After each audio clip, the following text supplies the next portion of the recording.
Okay. Just in time for live. Now we're ready to go.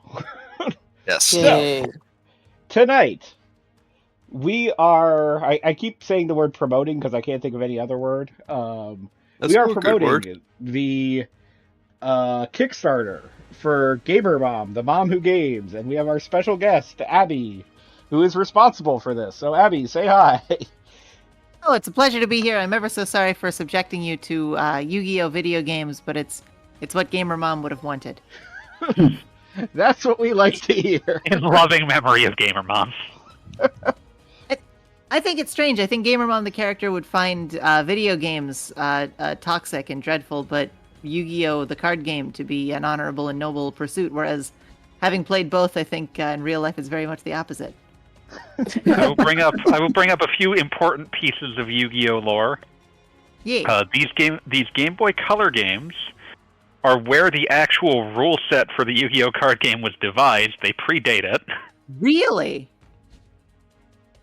Oh my god, I love how much they've just badly airbrushed out the Game Boy Advance logo on these. Wow, yeah, that is really slapdash. Kind of incredible. The other thing I will say about this is that a number of these are not. A few of these are not card games. The Monster Capsule game. That's great. Yeah, I think there's a Capsule Coliseum game. There's definitely Destiny Board Traveler, which is a weird board game. And Dungeon Dice Monsters. Something about Konami packaging just feels like the most video game graphics design. I don't know what it is. Like even here with all the the Game Boy logos and things scrubbed off. Yeah, like the Konami box art was just always so classy. Konami, obviously famously the bad box art Mega Man. All these things. Konami just was blowing it out of the park every time. What's the other thing I was going to say? Oh, yeah. Also, in its earliest incarnation, there was no rule about how many cards you could have in a Yu-Gi-Oh! Deck. Oh, what is it? Yeah. And one man set out to make sure that wouldn't happen ever again. In a modern Yu-Gi-Oh! Deck, you can have a maximum of 60 cards. Interesting. Because one nerd went to tournaments with a deck that required 3 people to move it, and played cards that forced him to shuffle it. You see, you know what I love about that? That is the exact intersection of zero regard for your own free time, and also completely unmanaged personality. Yeah, just completely unfiltered hatred of both yourself and others. Personality disorders they don't even have names for right now. I was always told the legend that was to force Konami to change the rule, right?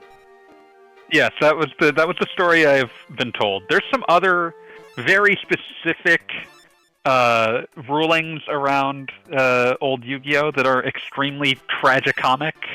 Oh no. There was a card combination that would force your opponent to shake your hand.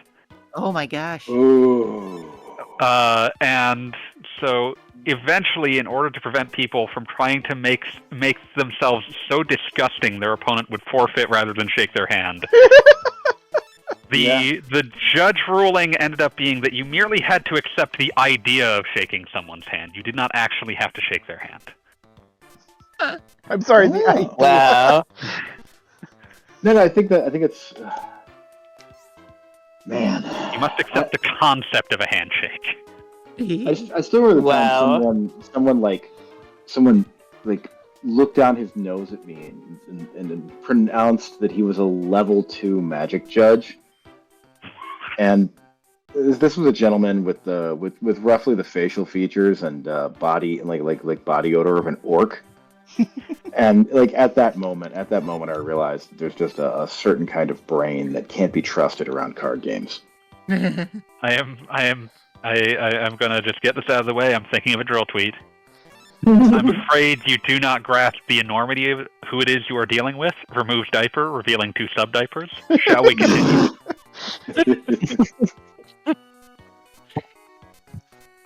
God. No, none of the card shops in my neighborhood still do Yu-Gi-Oh nights because the community is just so famously stinky that the legend I heard was that one store canceled it specifically because someone pooped on a chair to express displeasure with something. And you know what? I'll believe it. Print the legend. I feel like I don't know what a strongly worded letter would have gone over better. Oh man, you just got rid of Frog the Jam. It's not a letter; it's a number. Number 2. Frog the Jam. Frog the Jam is important because many cards that reference the idea of like interacting with frog cards had to have in parentheses except Frog the Jam. The way that Yu-Gi-Oh decided to deal with it, an ever increasing, pool of complexity brought about by, just a never rotating out a single goddamn card. Yeah, never ever. But by ensuring that each card detailed in the most, lurid detail. Yes, exactly how you can use it. Every time I ask a Yu-Gi-Oh player like how the current meta for the game is, they always just sigh wearily and change the subject. I'm always a huge fan of like looking in on the Yu-Gi-Oh meta because there's always something that is like absolutely like one of my favorite periods was in the late 2010s. There was an incredible problem card. It was called like Cyburst Dragon or some shit. Oh yeah. And they could not ban it because it was the protagonist of the current running anime's like main card. Oh no. So they kept trying to like find other things that it was comboing with and banning those, and it kept not mattering because the problem with that card's effect, it was too much. Like you could not deal with it. Again, why couldn't they ban Cyburst Dragon? Because it was the card that the protagonist of the anime used in all of his like fucking games. Oh god. Yeah, like marketing wise, they could not ban it. It's like we just wanted to make the most powerful card ever. Well, that was congratulations. Nice job, asshole. Nice job, asshole. They already have the Blue Eyes White Dragon. I am so upset that apparently this game gives you instant access to all the cards, but not an appropriate You turned level on to give use me them. all the cards! Wait, but not what? It says that you're not high enough level to use the card. Like, you turned on the thing that gives you all the cards. Of course it gave you access to all the cards. But give me the ability to use the damn cards. Do you ever play video games without cheating in them? Look, I need to put together a deck in like 30 seconds today, alright? They gave you one. It sucks. You'll meet people. If I play the Digimon card game sometimes. I haven't had time in a few months because I've been young and in love and in the prime of my life. Yes, you do. Yeah, well, it was play a children's trading card game, make out with a cute girl. What if you did both? I chose the latter. Priorities.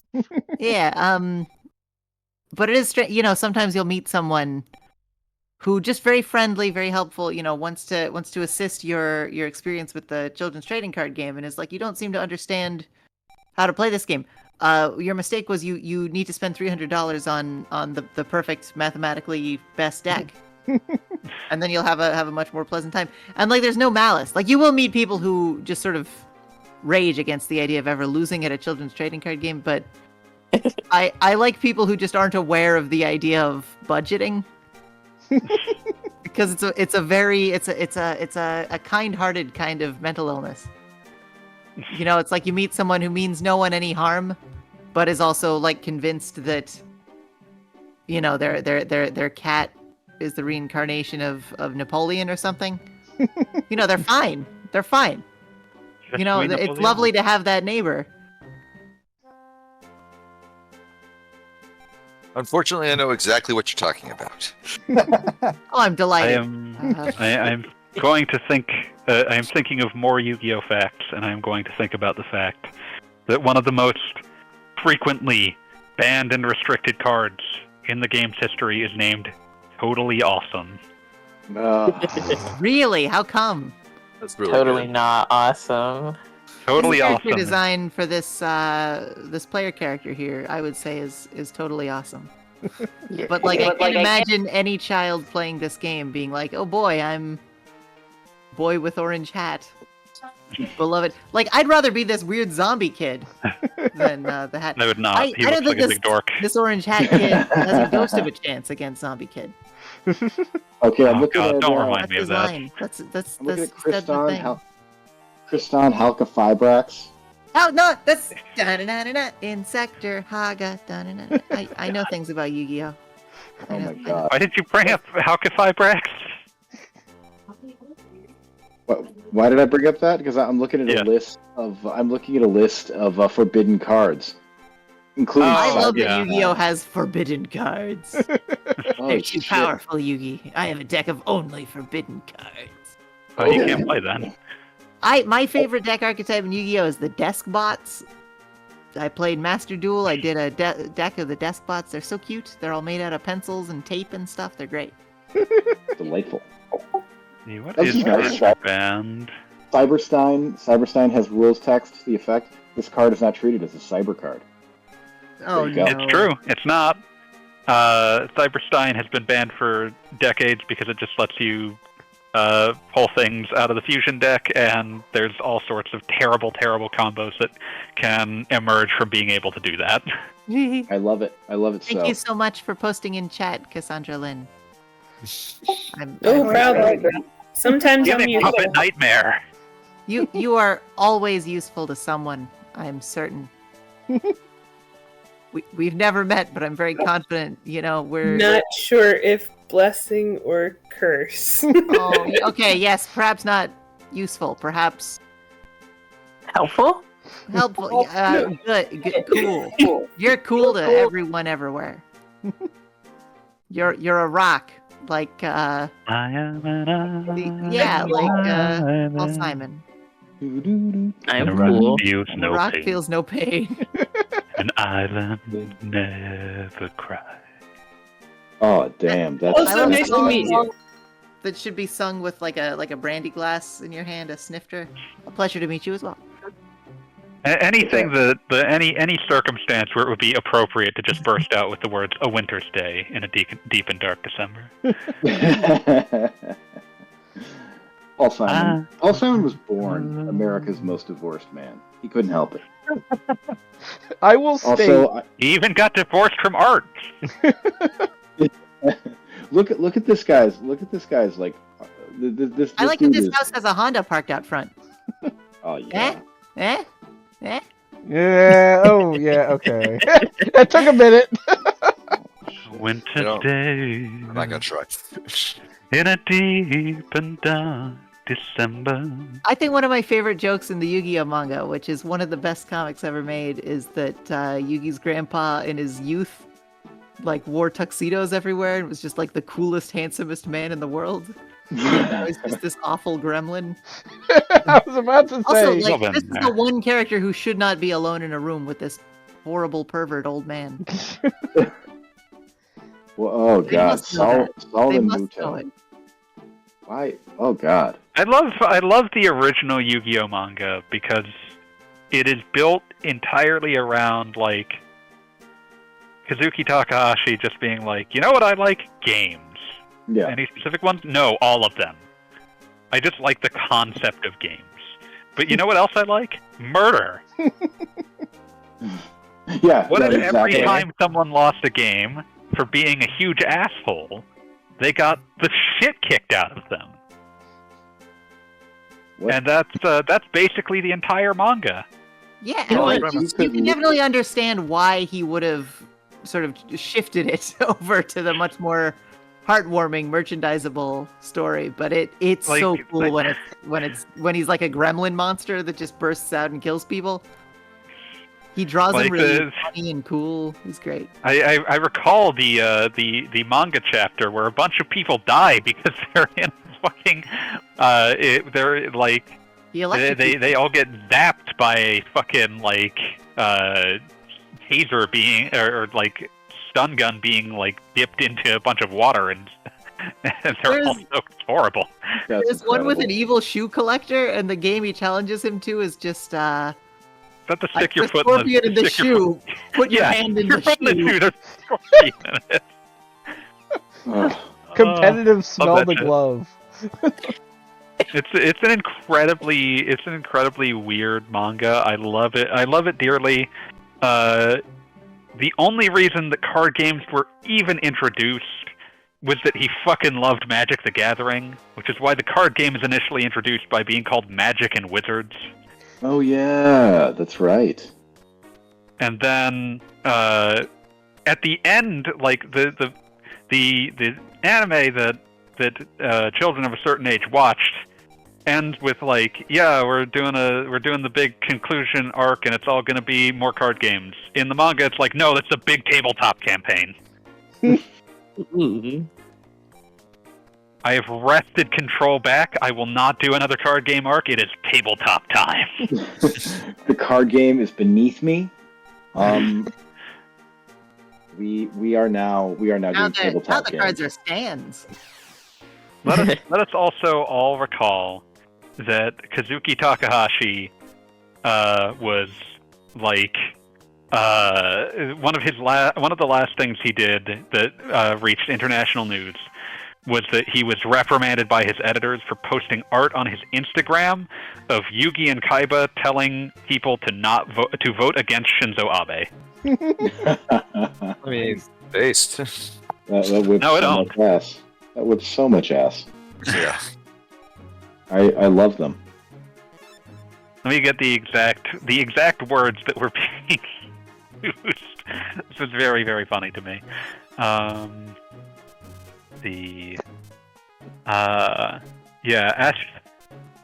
Posting a drawing on Instagram of Yu-Gi-Oh characters criticizing Shinzo Abe's government and asking his followers to, quote, vote for justice, unquote, in the 2019 House of Councilors election.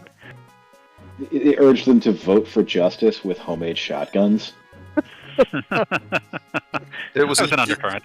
We will never find out, but we know in our hearts that the maker of the contraption was a Yu-Gi-Oh fan. Absolutely. It's genuinely tragic. He passed away in 2022, having been he was out snorkeling, allegedly attempting to swim out to save someone. Oh man, that sucks. One of the goats. Yeah, no, I've got nothing bad to say about Kazuki Takahashi. Also, one of the manga authors who realized, I can just live off of the merchandising rights. I don't have to destroy myself. Yeah. I mean, not that it, you know, he got to enjoy like that for decades and decades, but still. I mean, he did. I mean, he stopped doing that manga in like 2002. Oh, Wow. shit. I love that for him. He had a great short comic toward the end of his career. Well, I guess 2013, so I guess not toward the end, but you know, when he would post at the Yu-Gi-Oh. time. Pumpkin, I forget what it was called. Pumpkin something. It was about a manga artist who suspects that his colorist. He finds out that his colorist, who like he's never met, like he just sends the stuff to his editor, and the editor sends it to this work for hire guy. But it's the background artist, and he suspects that the background artist is one, a serial killer, and two, has been hiding clues about his murders in the background of That his fucking owned. That's Rules. incredible. I need to read this. I highly recommend. Me too. I love Yeah, Kazuki you will love Takahashi it, you will with love it. zero traces of irony. I honestly think he's great.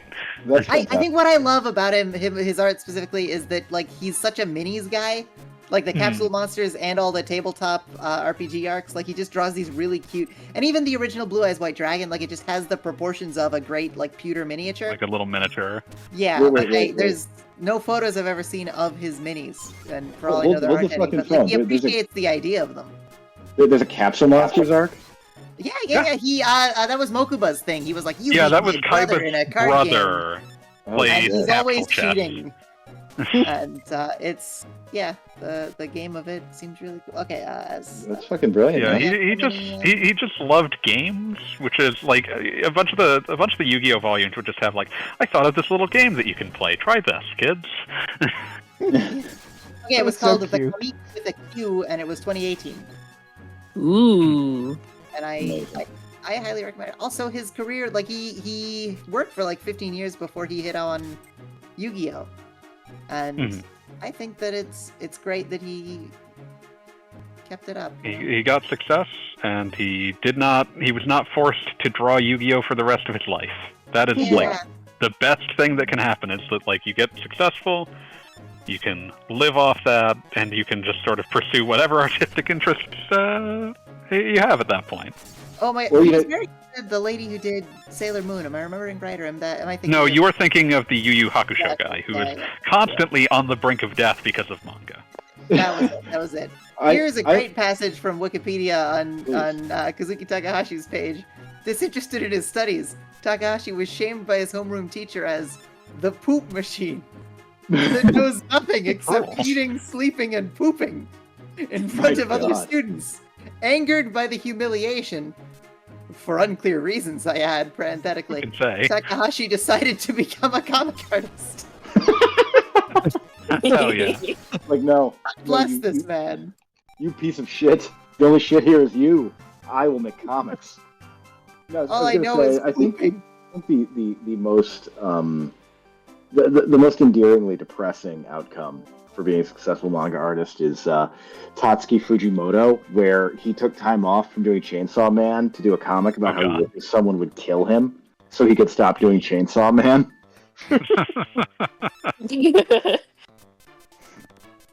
There's a deep and abiding, like, it's not fully misanthropy, but it's a definite mistrust of his fellow man and also of everything else in his life. You know, I've read Chainsaw Man, and I think it's different. I think he wants someone to murder him just for regular sex reasons. Just for normal getting off. And he's right to do so. And he's right to do so. I needed to look back at Yoshihiro Togashi's math problem for how much time an artist has in who does weekly manga. Oh, what was it?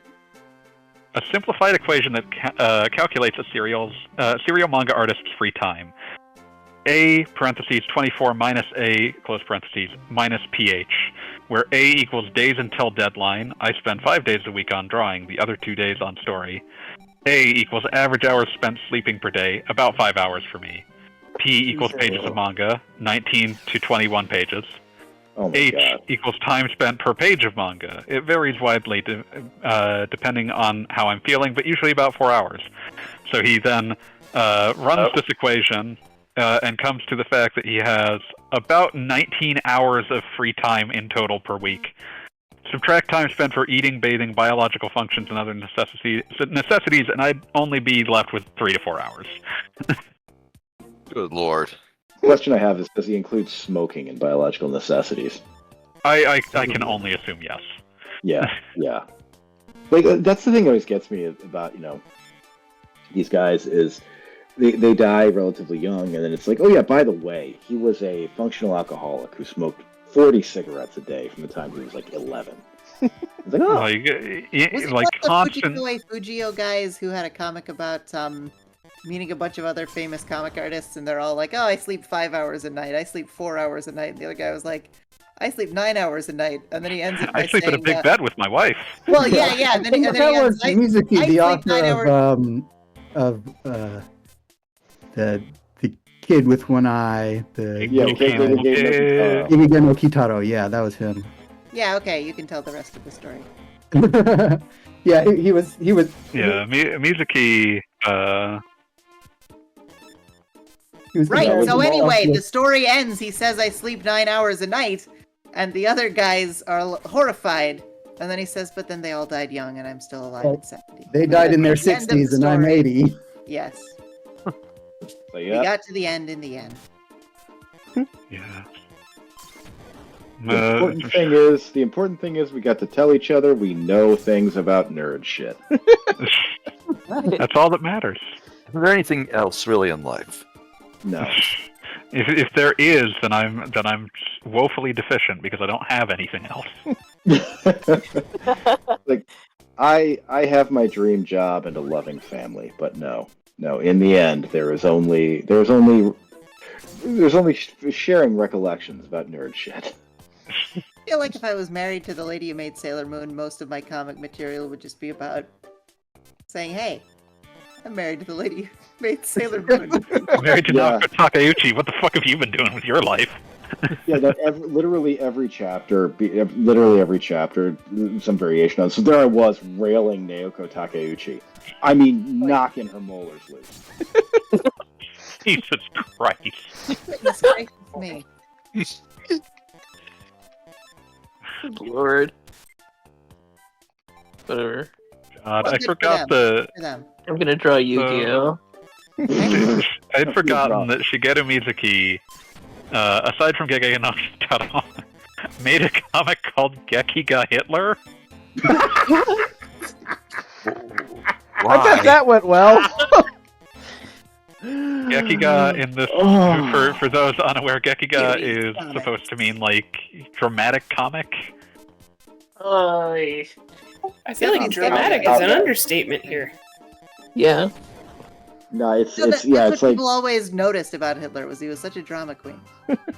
Exactly. Like, Hitler, why don't you stop doing all this cocaine and heroin mixed together? You're like, mine. Then he would cry, and then you'd have to apologize for making Hitler cry. The majority of the manga is basically portraying Hitler both as he truly is, a pathetic dope, and as his delusions paint him to be. I read the news today. Oh boy. I'm gonna fight that zombie kid. Yeah, what is wrong with that kid? Why I mean, what like, happened to all this... the He just plays Yu-Gi-Oh zombie monsters. characters He's that like I'm 5 familiar hours with, late. like, they're visually themed after their deck themes, so this guy uses, like, ghost and upset zombie at how cards. bald this child looks, or like extremely balding. That's severe male pattern baldness he's got going on there. And he's like 11. So in your opinion, child is he looks 50. styling himself to match his deck's theme, or is this like a kid who woke up, he's like, I look like a zombie, I gotta support the home team, I'm gonna do a like deck now. with my boys. I guess it's just the way it is. Is it over for me? And he looks like that. His hairline. If we all went purely by our own appearances, what kind of trading card themes would we go by? Skeletons. Yeah, like Pete would just have this kid's deck. I guess I always assumed you were a living person, IRL, but interesting. I've seen him. Nope. He's a mistake to make. So they were saying you've had drunken buckets of booze in your life. Yes. Literal buckets. So did it fall out of your ribcage again? Is that what accounts for your tremendous stamina? Yeah, I suppose so. Your campaign seems to have the momentum of a runaway freight train. Also, Gogobob, you're telling people the bucket story? It was mentioned before you got here. You gotta get It wasn't so much the bucket story. It was to account for your tremendous power. Gamer Mom, the mom of games. It's a great comic. I think you'd all get a kick out of it. Yeah, I read the 10-page now. preview, and yeah, I will be supporting this Kickstarter. Yay! Thank you so much. Do it right now. I will. Yes. Right Do now, it for I'm the calling. audience. Bless you. Yes, type in your bank information on stream. The world needs to know. Then, I mean, Beat often gives out his soch, so. yeah. That's true. In fact, I start every stream by saying my social security number and all the swear words I know. There you go.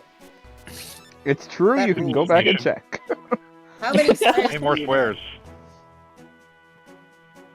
How many swears do I know? It varies, depending on how much I've drank. know? Oh, See, this is why the bucket comes up. I respect Beat this. knows at least 3.5 swear words. Wow. What is that swear word? We're shooting for 4 by the end of the year. We're gonna teach him. We teach him one at random every day. But we don't tell him if it's a swear or not.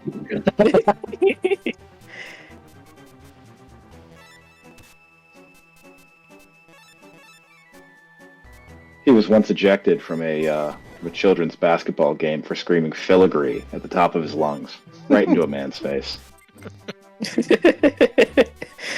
He was only half ejected from the football game.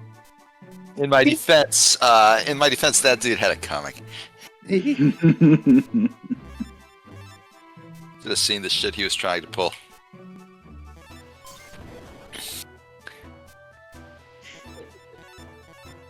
Was it some kind of filigree-related nefarious intent, or what? No, it just sounds dirty. Sounds like a dirty word. Yeah, okay, yeah, you've convinced me. Filigree. It really does.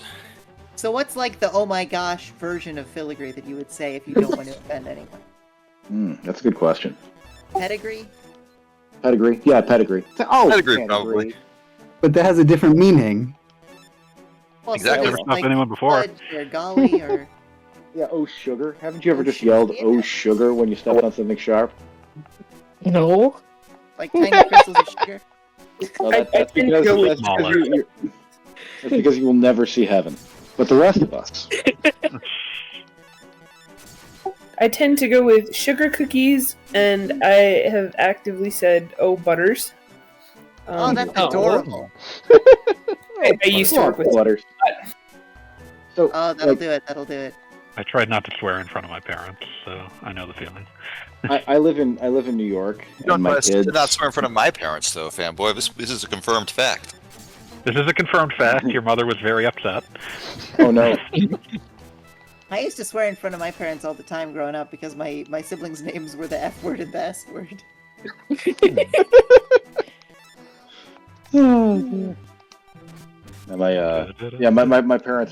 My parents were both career sailors. Like fuck was one of my earliest words. Like That rules.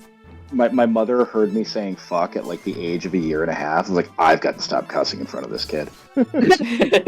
I'm sure it didn't last. It did not, no. I remember she was on the phone one time. She was on the phone one time and like covers the receiver like, this fucking guy. I'm like, Mom, don't cuss. She was like, oh, give me a break. She gets back on the phone. You just got called a huge nerd by your mom.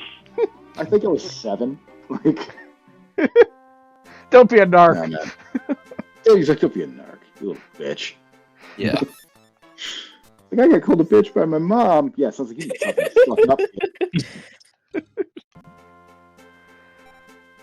No, but I was gonna say real fast. My kids are both getting really thick New York accents, and there's nothing I can do about it. Uh-oh. I'm walking here. Are we talking Long Island or Brooklyn or? Well, my daughter looks at me and asks if we were gonna have hot dogs. Oh no! I was like, oh, fucking God! I failed you. I failed you. I have failed you. Just wait till she starts asking for coffee. Oh no! Are you and Mommy gonna have coffee? Like, oh! It's too late. It's already happened. I'm from the Midwest, and I have to say, and this isn't advice, but I will say the only time my mother ever slapped me was when I pronounced warsh. And, I really hunkered down and attempted to develop a neutral kind of a received pronunciation accent after that. No. When I was a kid, only now that I realized that was a sign of trauma. I grew up on the res, right? So I had a res accent for like the first, 10 years. Until I was about 11, I had a res accent. And I decided I did not want a res accent anymore. So I sat down and learned and relearned a flat, like a flat American accent from Mean Gene Okerlund. Let me tell you something, Mean Gene. And it worked. It worked. I developed a radio voice by just saying everything Mean Gene Okerlund would say as he would say it. Like, Mean Gene does have an all-time great, like, radio voice. All time. Give us an impression. I don't think I can. Or what do you say? It's a very specific voice. It's a very specific voice, and I can't. The thing is, I can't do a Mean Gene impression. I just learned to speak the way Mean Gene with that crisp pronunciation. Yeah, exactly. That crisp pronunciation, the tenor, sometimes the cadence. You know, like the specific way he pronounces, like Longfellow. Yeah, if you know how Mean Gene talks, you can and you know to look for it. Yeah, I can. Now that AV says that, I can 100% tell what he's talking about. Unfortunately, I cannot at this juncture look up a video of this. Oh my gosh, are you okay? Yeah, but my fucking Aeron chair isn't. Oh no. Uh-oh. Okay, so I just made my pledge on Kickstarter and immediately got a notification that I was needed to give information to receive things for the 5 successful projects I've backed. And the first one finished in 2017. I have not been on this website in a while. Wow. Rip. What the fuck? Just of interest to you, fanboy, it's because I funded Don't Forget Our Esports Stream. Oh, beautiful. Fuck me. So is it a good omen that 5 of these projects were successful? It's a good omen. I don't know, man. Probably. I'm sure. Just say yes, Pete. Just say yes. Also, I'm now. I was trying to. I feel terrible that when I was trying to think of Mean Gene interviews, one of the first things that came to mind was Booker T saying the N-word on live TV and getting really upset. Oh yeah. He's just oh shit. He's obviously not saying that, but he's you can see on his face. Oh shit! I should not have said that on live TV. Yeah. For the record, Booker T is black. The inventor of important context. Okay, thank you. Very important context. Yeah, it was very to me that was obvious because I have known Booker T's existence for many decades. But I realized, wait, some people might not know Booker T. Yeah, Booker T is black. He was upset because it's oh, I shouldn't have said that on TV because it's the kind of thing I would say normally, but And he said it about Hulk Hogan of all people. Yeah, we coming for you. We coming for you. And then Mean Gene just calmly just turns to another person, has them start talking into the mic. Does not unflappable. Completely unflappable. Yeah, completely unfazed. Does not draw attention to it, just turns, starts talking to someone else. Another favorite Mean Gene moment is a guy completely breaks partway through a promo. He's like, "Oh fuck, I gotta start over. We're live, baby." Immediately, immediately turns to someone who can carry the segment. Someone to salvage the bit. Fuck yeah, no, I'm fucking furious here. My kid comes up here, and I don't know if anyone here has ever done gymnastics, but there's this thing called the till drill, where you grab onto a thing and kick your legs back as hard as you can. And I keep telling him, dude, you can't do till drills on this chair arm. You're gonna break it. You can't do till drills on this chair arm. You break it. And it fucking broke. Fuck me. It's not like I have to sit in this chair 14 hours a day or anything.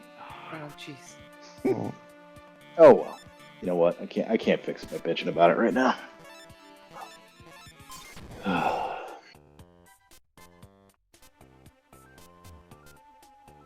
eHow.com. Repair Aeron share. Why would you not choose WikiHow? We're Think of the art you moving could on to see. solutions.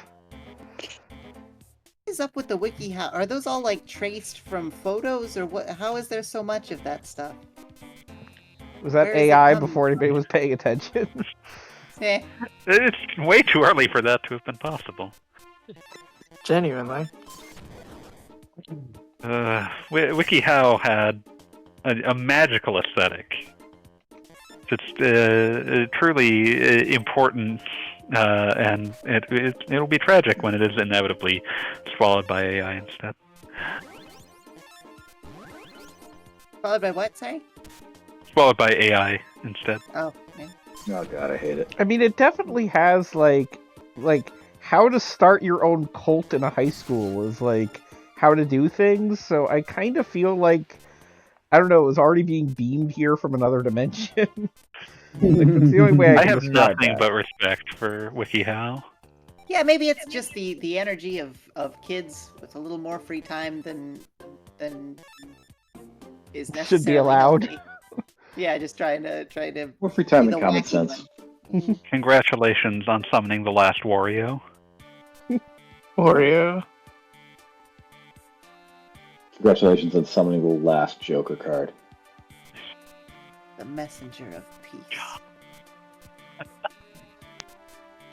course, there was another man, wasn't there, who came to Earth to bring peace as a messenger for a kind of, Can't believe you know, he someone started. who stood above us, like a player of a game. Oh, I'm hearing this. I'm hearing this. Yeah. This motherfucker's spitting. Thank you. We came here to promote a Kickstarter, but in the end, what we found Hey, was look, it's Yu-Gi-Oh. Easter season. It's Easter season. Masterpiece, the true Draco slaying king? Yes. Okay. All Let me right. tell you about another card who's teaching who was forbidden. Okay, sincere question. Do we think Christ exists in the Yu-Gi-Oh world? Oh, that's Yes. that's a powerful question. That's a difficult one, but yes, but not the version we're familiar with. It's like JoJo. Interesting. So he has like a magic. He's like a lizard man, maybe, or No. He is in this universe. He is in fact the Messiah, but it's not like the version of the Messiah that we were aware of. I feel like he probably appeared in like some other ancient culture. oh, okay, yeah. Do you think there's a trading card of him that like somehow summons? Oh, his power? that's been hidden from public consumption, like many cards Yeah. based off of deities in Oh, Yu-Gi-Oh. Yeah, like there was, and it was taken off the market faster than they got those copies of the King in Yellow off of shelves in the King in Yellow.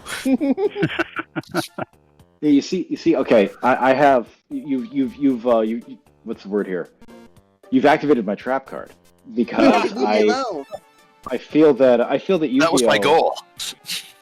Yu-Gi-Oh! exists in a universe like our own, but very different.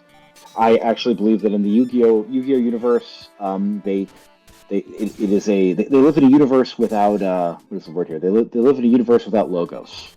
They are under the. I love this term.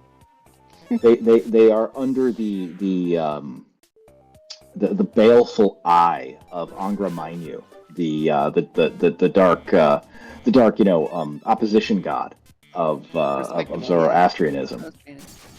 So I hate to say it, they are trapped. They're trapped in the eternal battle between Ahura Mazda and Angra Mainyu, and I feel for them. I really do.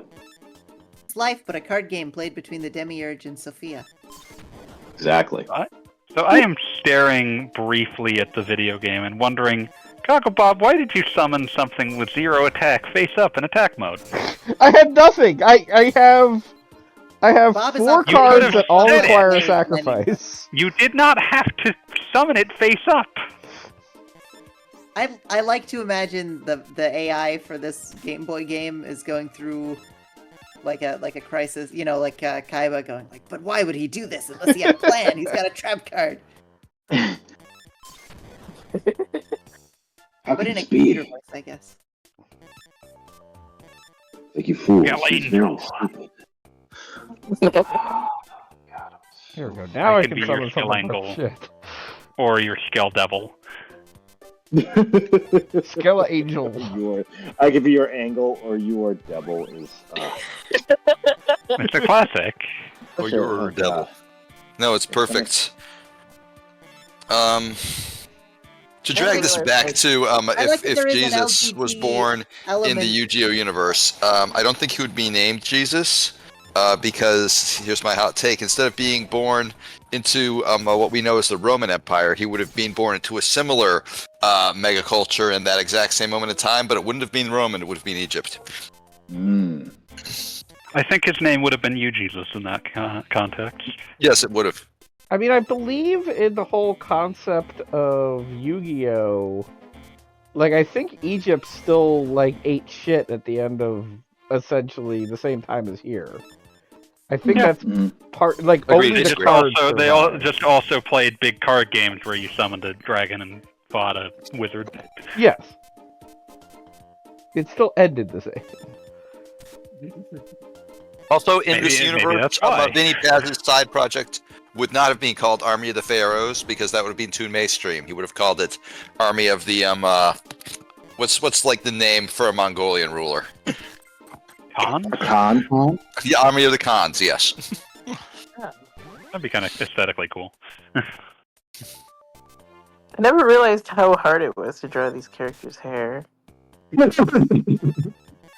His hair is deeply unique. Yeah, Yugi's hair was meant to be memorable because it sort of looked like the fingers on a hand. Is that right? That rules. That My is God, really I cool. suddenly see it. Like I knew it was going to be difficult, but I'm like, Jesus Christ. When I I thought he remember- had the coolest yarmulke in the world. I absorbed a great deal of weird Yu-Gi-Oh trivia at one point in my life, Tell us. and then at a different point in my life. Wah, wah, wah. What were the 2 points? What was going on, witches? When I was like 12 and when I was like 24. Oh man. So you're on a cycle. Are you 36? Yeah, at 36, When I'm you planning turn- to look up a bunch of new trivia. I'm excited to hear what happens when you're like, what, 72? I don't know my 12. Yeah, 72 is a multiple of 12. That counts. Yeah. It'll be Wow. adorable. Imagine how nightmarish the game will be by then. Oh, Yu-Gi-Oh has cool. already had repeated problems with, this is a deck that is designed to resolve the game before your opponent can take a turn. That's what we're about. We're about One of the cards on that ban list is called Max C. All that it does is make it so that you get to draw a card every time your opponent special summons something. When that card is activated, there are certain decks for which the correct move is to just try to keep special summoning until you deck your opponent out. Your Chinese zodiac here. I love decking my opponent out. I'll deck you out. Hell yeah. Do it. You're doing me a favor, coward. pal. You'll be doing Put me me a in the favor, ground. buddy. Put me in the goddamn ground.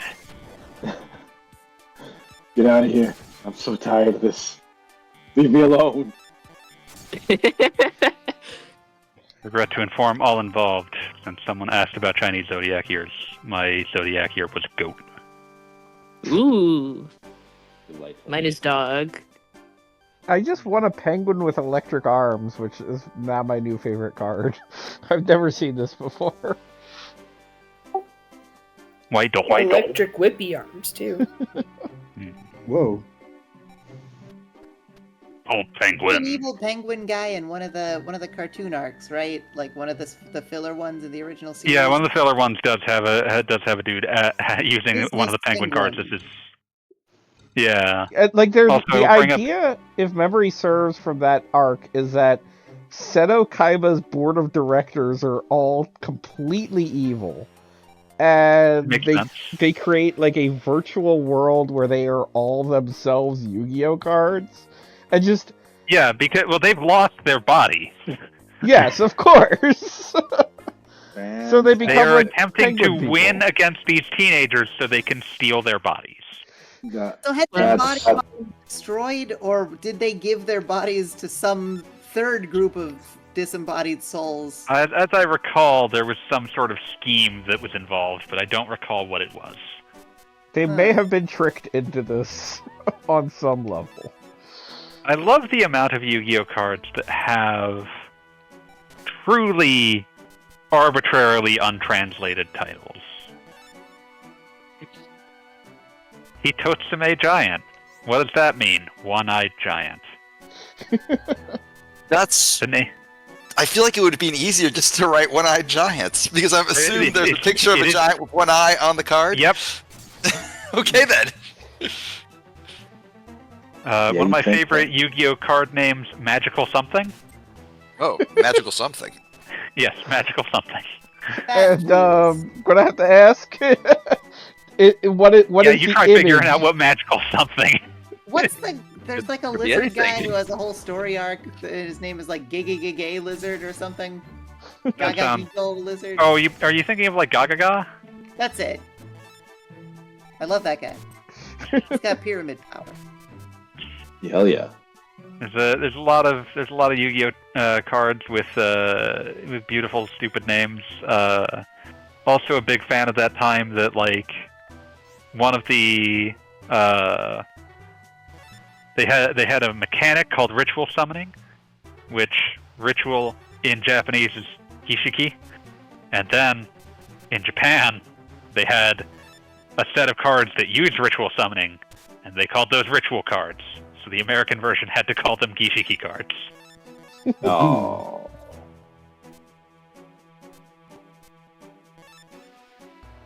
You're learning new vocabulary. I'm teaching you all terrible information. I'm so sorry. It's okay. I don't think I'm going to remember this. Don't worry, YouTube will. Fanboy reposted a post for a bed designed for non-monogamy. This is horrible. Wait, what? A what? Did I repost that? Oh, you did. With, like TV, like there's it looks like a child's teething ring, right? It yeah, does. it's absolutely nightmarish. So yeah. in what way is it meant to be better? For this purpose. You're basically sleeping in a giant mobile. How could that be worse? The only bed I know that's perfect for polygamy is my ex-wife's. Oh, I just found it. Fanboy, it was a Topher Florence quote. Oh, of course. That explains it. Playing oddball on Blood Gulch with your wife's boyfriends would go crazy. God, I love that. I feel like the guy who designed this bed is one of those like libertarian fucking weirdos who would tell you like in 500 sentences why actually it's very cool for him to have 17 girlfriends, all of which are between 19 and 22. Starting a movie reaction channel on YouTube where I sit dead-faced and sometimes pause and take notes and silently read the old Roger Ebert review afterwards. Actually, that bed is designed to fend away Rocco's basilisk or whatever. Now there's a guy who wakes up in a cold sweat every third night dreaming about Rocco's basilisk, worried that by thinking about Rocco's basilisk, even subconsciously, he is forcing the simulation to create it in the future. Yes, that's the whole point of, was it rationalism? Yeah. Oh, God. Harry Potter and the Methods of Rationality. My favorite ghost in the universe is One of that the most anytime evil sentences ever devised. Anytime somebody actively describes themselves as a rationalist, you can just say, yes, you're a crazy person. Because rational people do not need to indicate that they are rational. It's just assumed. Yeah, but you know what happens when we assume things? We all get along and everything is fine? I'm sure. Yeah. Totally. I made a... Oh, God. I was gonna say there's a very Cretan card. I love Spear Cretan. What did you do to become a Cretan, Spear Cretan? I do love that, like, it has the full name of the card, and then on the card itself it just says Spear Cret. I'm bringing this. I am bringing the one original Blue Sky post that I made in the past week back because I feel that this was underserved by me tweeting it out upset at 2 a.m. because I had work to do. Which is that this is for like 3 people, but I think that all of them should see it, and that was that I just tweeted Happy Gilmore 2 Silk Song.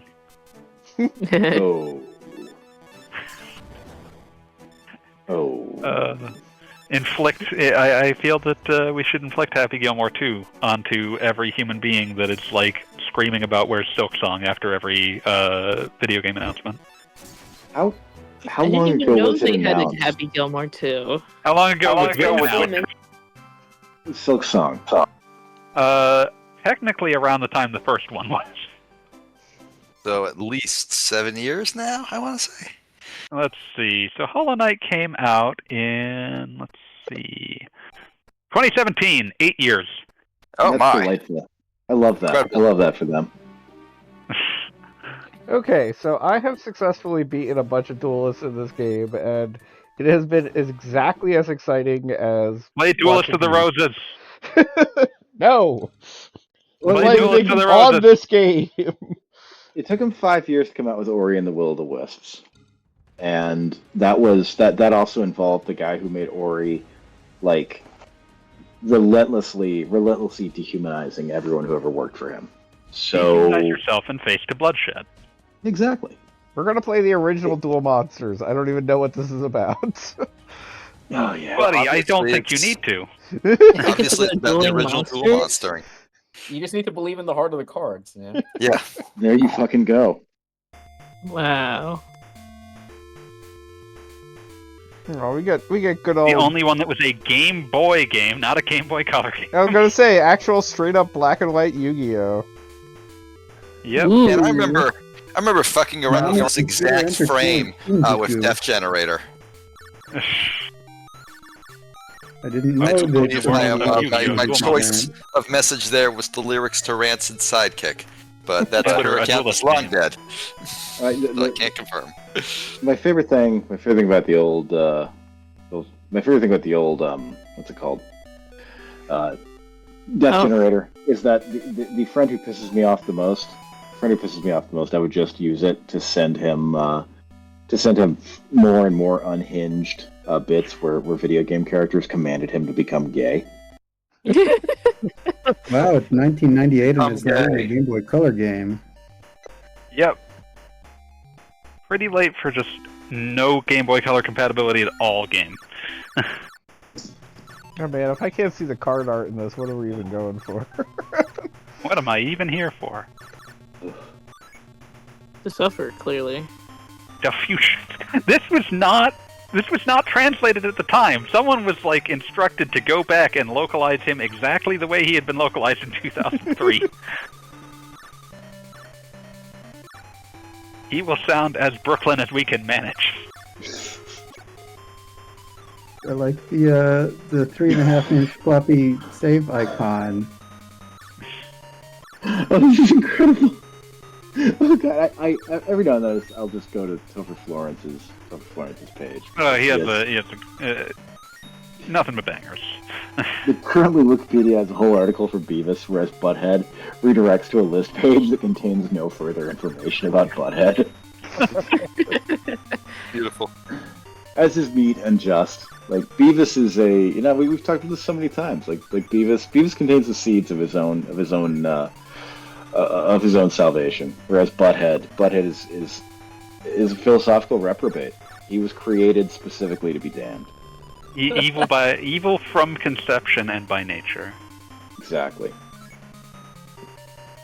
But is he naughty by nature?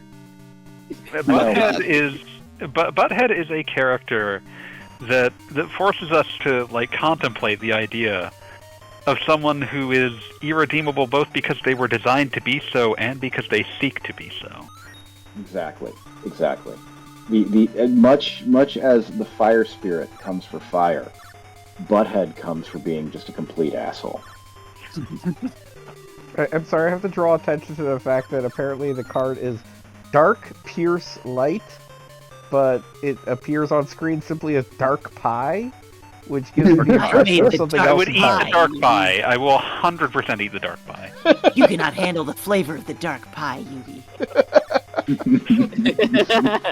Believe in the Dark Pie. Created the Dark Pie in a bakery of pure evil.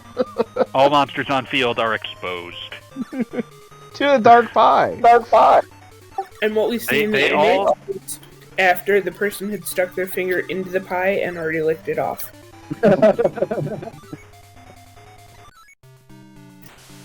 Behold this clean finger. What? They're making a Samurai Pizza Cats game? Oh, they are. It's weird. Heard about that yet? This is awful. It's all hand drawn. It's nightmarishly well presented. It's kind of concerning. Oh my god, the Power Rangers game? Toxic Crusaders? No. This is all they do. Just incredibly lavishly animated pixel art of a cartoon series from 30 years ago. No, it's like... We have unfortunately become the generation that is being pandered to, but in the weirdest way imaginable. I feel like a really good Samurai Pizza Cats game that really understands the appeal of the show would just be about the big cheese collecting women's clothing. Yeah. And it's like half dress-up game and half like social engineering to try to get people... Because like everyone knows he's evil, but he's just like, please let me go in your store, please. Nightmare. Like, no, man. Nightmare. You're gonna Absolute use it nightmare. to commit crimes somehow. Some kind of... No, this is gonna be it. Clothing Like, crimes. this is gonna be it. The world will just slowly circle the bowl. We will recognize the human civilization is doomed. But the quality of treats that we are given as the world falls into chaos will just keep getting better. Like we will sit on our couches playing games, being entertained to levels once thought unimaginable, and we will just weep, like open mouth, red faced sobbing, as these waves of pure distraction wash over us. So it's bread or circuses. Exactly. Gogglebob, play Circus Maximus for the Xbox. Ooh, what's it about? It is a chariot racing game. Hell yeah. Fun. Exclusive to the original Xbox. Oh, like Azaric. Oh, I love Advic Rides of Parathia. Remember Starlink, the Battle for Atlas? I do. We all... I'm sure Ubisoft everyone wishes loves... it didn't. I like putting myself in the mindset of someone who went all in on Starlink, the Battle for Atlas, and is just waiting for the next bunch of minis, waiting for the sequel. Any day now. I bought the Star Fox one. That's probably the best, because like no one wanted it by the end, so it was like $10. Yeah, you can get that for like $5. Yeah, I got a second one of those just to have a second little Star Fox. I was thinking about getting 4.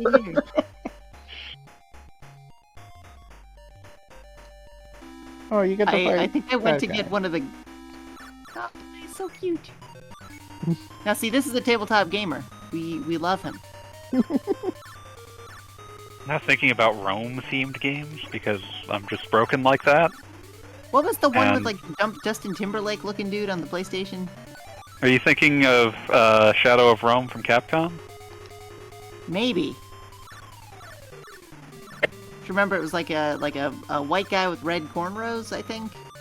Oh, and everyone thought he looked like Justin Timberlake, and I don't know who that is either. So I'm not. I was thinking of Rome games, but white dude with red cornrows has got to be Haven Call of the King. That sounds right. Yeah. I believe you no matter what. Penguin. Like there was only one game about a white dude with red cornrows on the PlayStation 2. Like there's no others that are like that. Gogglebob, are you ever gonna play the Skittles game, Darkened Sky? The Skittles game. That's what it is. I'm well aware. But I mean, like, I only have approximately 2,000 different video games to play, so I mean, maybe. Only. Gogglebob, I think the problem with your life and career on the internet is that the games you play are too popular, too good.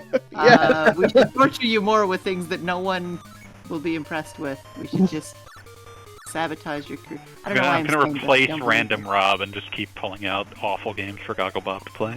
I feel like that's the best thing. I feel like that would not only be a great favor to Gogglebob, but I also feel like it would drive traffic to his website like 15 times increase of where he's currently at.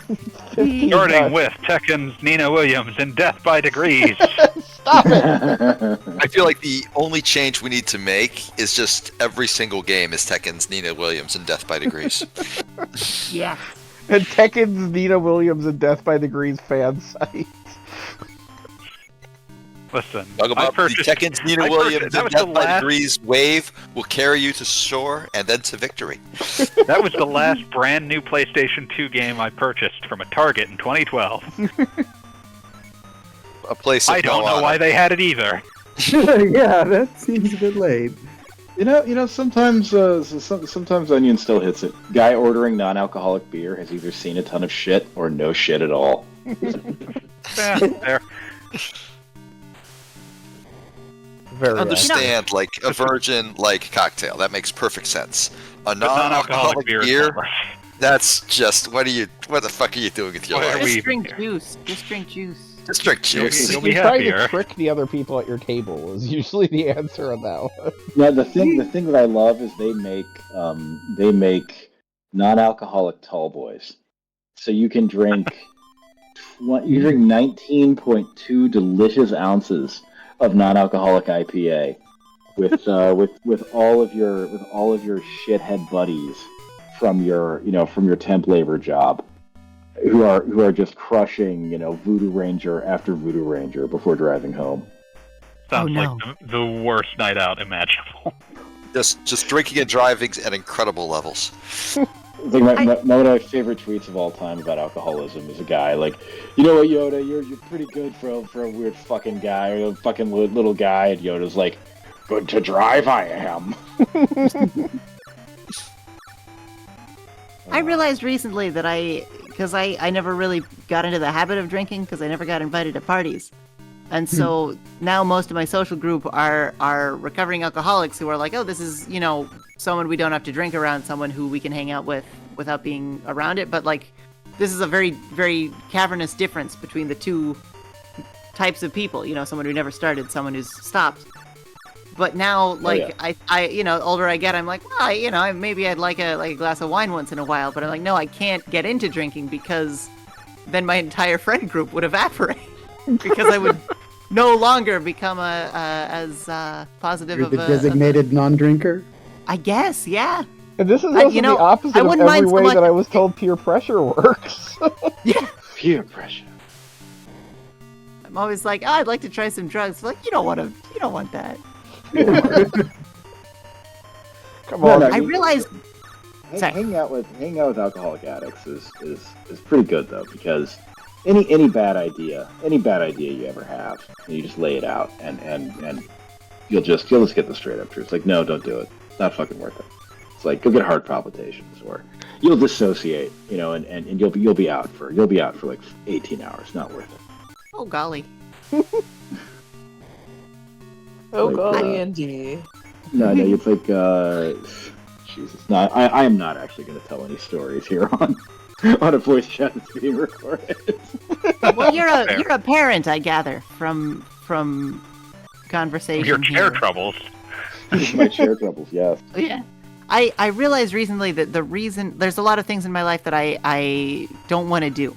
I'm like, I don't want to buy food at a theme park. Huh? All these I don't want to go to a theme park. And I realized recently that like I do want to do these things, but as a child, my dad's strategy for getting out of like buying us food at a theme park, because he, like all of my family, was a huge cheapskate. He would just go, you don't want that. That's terrible. You don't want that. Yeah, it should be awful. You don't want that. Terrible. And it just worked. Like I just subconsciously was like, yeah, he's right. I don't want that, but I do want that. I want theme park food. I do want that. I want it so bad. I don't want that. I don't want that. It's like we spent the weekend at a water park, and it's this little water park, out in the middle of fucking nowhere, upstate New York, and they had this. The kids were like, Dad, can we go to the breakfast buffet tomorrow? I'm like, yeah, fuck it, we'll go to the breakfast buffet. Like, what the fuck? Who cares? And like, load up on sweets before you go down the water slide, kids. Not knowing that, like, as I was saying these words, my wife is contorting like into just shapes of pure agony listening to me speak these words. It's like, no. We're gonna spend $70. They're gonna eat nothing. Like, yeah, probably. I don't care. But you know what? It was all worthwhile. The treats. This place had this shitty, like, automated pancake maker. So you got to watch a robot basically make your pancakes. Yo. But every pancake that it made was notably shitty somehow, and it would break after every second or third pancake. And the lady working the register would have to go back and, like, open the machine and kind of poke at the pancake bag in a way that was really disgusting.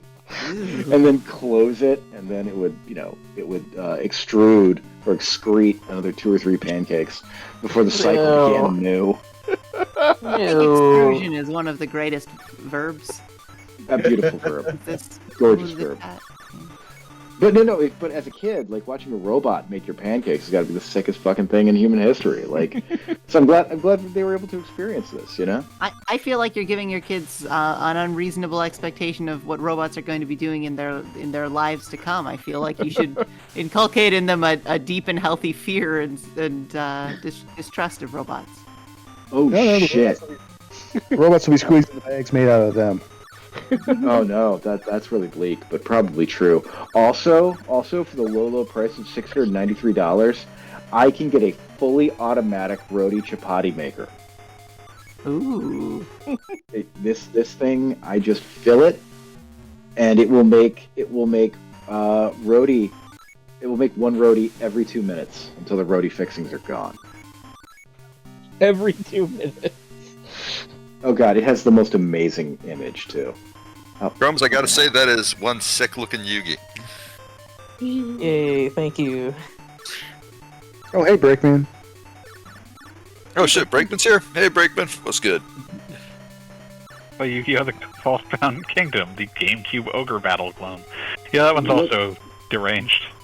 Look at this fucking art. Hungry, press a button. Enjoy Roti product. 20 rotis at one go. At one go? Sounds like too many rotis. No, you will eat your 20 rotis. I'm picturing, like, freaking I Love Lucy episodes occurring in your house. It's like, no! The rotis keep coming! The B Hotels offer free food service that focuses on delicious and easy items that can be enjoyed with one hand. With one hand? With one hand. With one hand. I'm sorry, Yugi just lost and said next time I'll believe in the cards my grandfather gave me, so is it considered a handicap if you're playing against Yu-Gi-Oh! And he's, like, not believing in the cards? This is amazing. It's this machine. Pop cake. Hot, fresh, delicious pancakes in a minute. Cool to the touch machine. Safe and low maintenance breakfast option at hotels, airport lounges, on buffets, back of house, and more. See, here's a question I got for y'all. I've had diabetes since I was a small child because my parents had me very old. And my genes were all damaged, so I have type 1 diabetes. And so I can't eat syrup. And every couple of, every 2 years or so, I'll think, oh, I loved pancakes when I was little, because when you're a child, you have no dignified palate, you know. Mm-hmm. I would think I used to love pancakes with syrup, and I'd have pancakes with syrup, and I'd be like, damn the consequences. Sorry for cursing. Darn the consequences. I'm going to have pancakes and syrup, and then they're disgusting. I feel sick all day. It screwed up my blood sugar, everything. Even when I try to take as much insulin as I can, you know. That's bleak. My thinking is, like, at this point, you know, like, by the time you hit your 30s, like, you shouldn't really be eating sugar or like that much. Like, you know, syrup is probably not good for anyone, right? So my question is, like, at what age? Because, like, I've seen old people eating syrup, and I'm like, how is it pure? Is it just diabetes? And I'm just trying to justify it with my age making it worse. I have mentioned this on the stream before, I think as recently as last week, but there was a bad weather event where I temporarily had to live with my mother who was in her 70s, and I learned in that time that my mother is divorced and has been divorced since I was a kid myself. You didn't know until you were staying with her again. Yeah, I wasn't reminded that she was divorced, but no, I learned that my mother became essentially feral at some point in her living alone, and it would be like 10 a.m. and my mom would be like, I'm gonna have ice cream now. And God like, bless her. I was like, what is happening here? And she's like, you gotta eat chocolate syrup. I'm like, what the hell? And like, my mother at one point in my life was like, because my grandfather had diabetes, and my mother was concerned that I would have it because it could be potentially genetic or whatever. And like, she taught me proper eating techniques.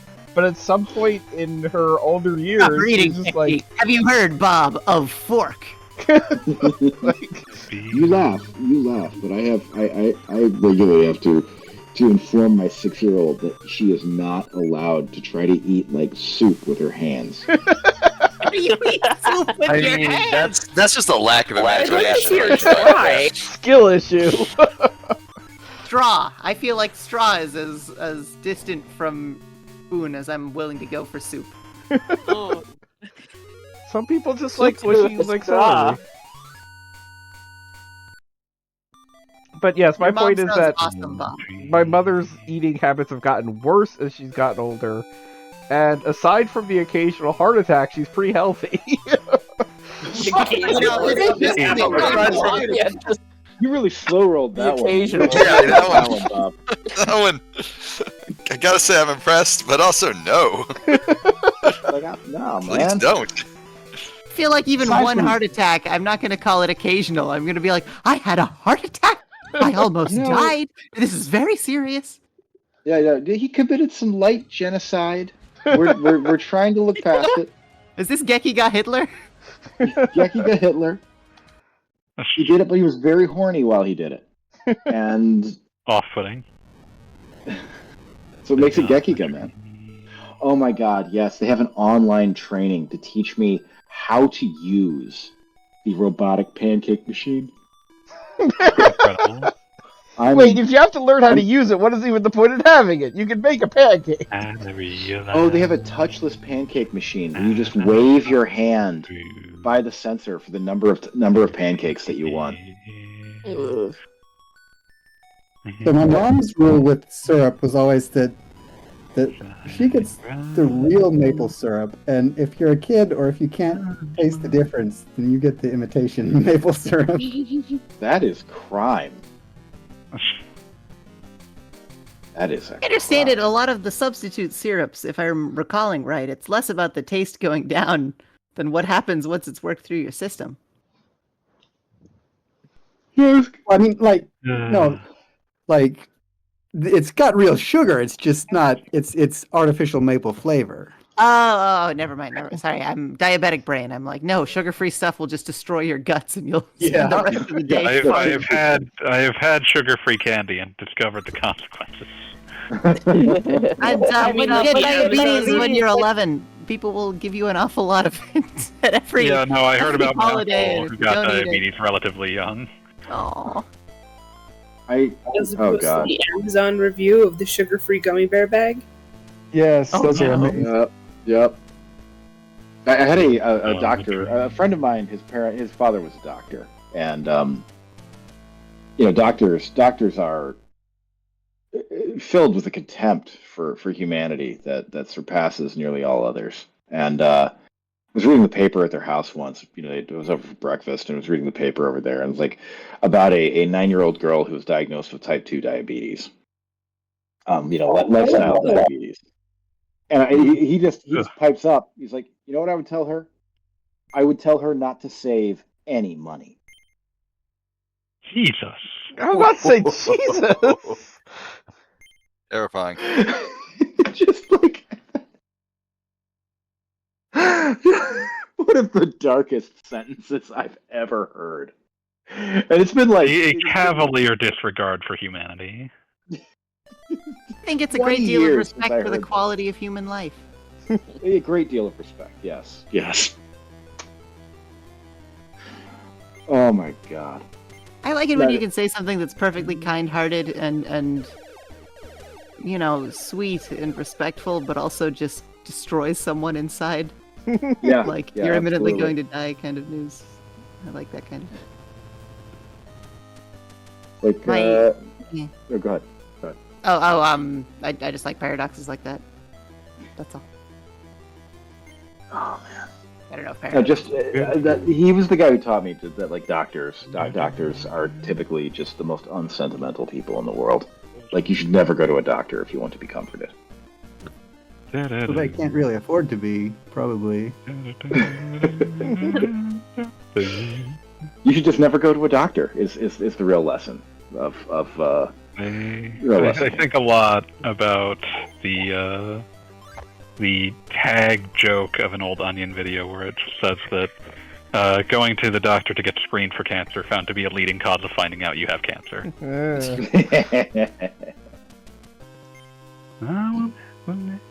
Any of y'all ever get threatened in Nahuatl? Nope. I recommend it immensely. I'll take it under advisement. Like the language? I've been trying to practice my Spanish more so that Okay, so here's what happened in my life, right? This is the mistake that I made. So I'm seeing the most beautiful woman in the world, who mentions to me that it's wife of, and I clarify up top. When I called my girlfriend an it, that's by its choice and not as a tag on some kind of not a sign of some kind of hideous abusive situation from which it needs to be rescued. I just want to be very clear about that. You're not dating an actual crawfish. yes, not a dog, not a yeah. I do like thems because it sounds like you have a lot more friends than you you might really might have 2 friends instead of the one that I have. And it said that its wife of like 13 years never learned Spanish. Well, that's a shame because I like down at my church I'm trying to practice more, and we've only been out like 2 or 3 times, and that really moved it. That impressed it, which means it backfired because now I actually have to learn. And I am not an intelligent person. I am not equipped to follow through on this at all. But I cannot drop this bag. This is the most beautiful person I've ever met in my life. I'll tell you, the most important thing in learning a foreign language is motivation. Yeah, I've found that, and we can text because it's very easy to check dictionaries online, that kind of thing. But just to keep me from resting on my laurels, it started insulting me in Nahuatl as well. And I've been asking all of my friends, like, does anyone know Nahuatl? And I know a couple people who know Zapotec, but one of them just said, I know a lot of Zapotec in Zapotec. And then I asked what he said, and he said, I just said I know a lot of Zapotec. I said, could you teach me any of that? It's at least it'll be impressive if I learned it. He's like, no, that's the only sentence I know in Zapotec is, yes, I know a lot of Zapotec. I know a little bit of my tribe's language. I can introduce myself. I can ask people how they're doing. Let's see. I can say a couple of rude things, but yeah. Oh, that's the best. To be quite frank with you, dirty talk is the main thing I'm trying to learn at the moment in any of these languages. So happy to learn any sentences you can offer in anything. No, I'm not gonna drop it here because I would dox myself brutally. Oh golly. Brutally. Like not a language of a lot of speakers, and not a language of a lot of speakers who are in my line of work. So I'm SEC covered, so I'm utterly paranoid about that shit. Understandable. But fuck, what was I gonna say?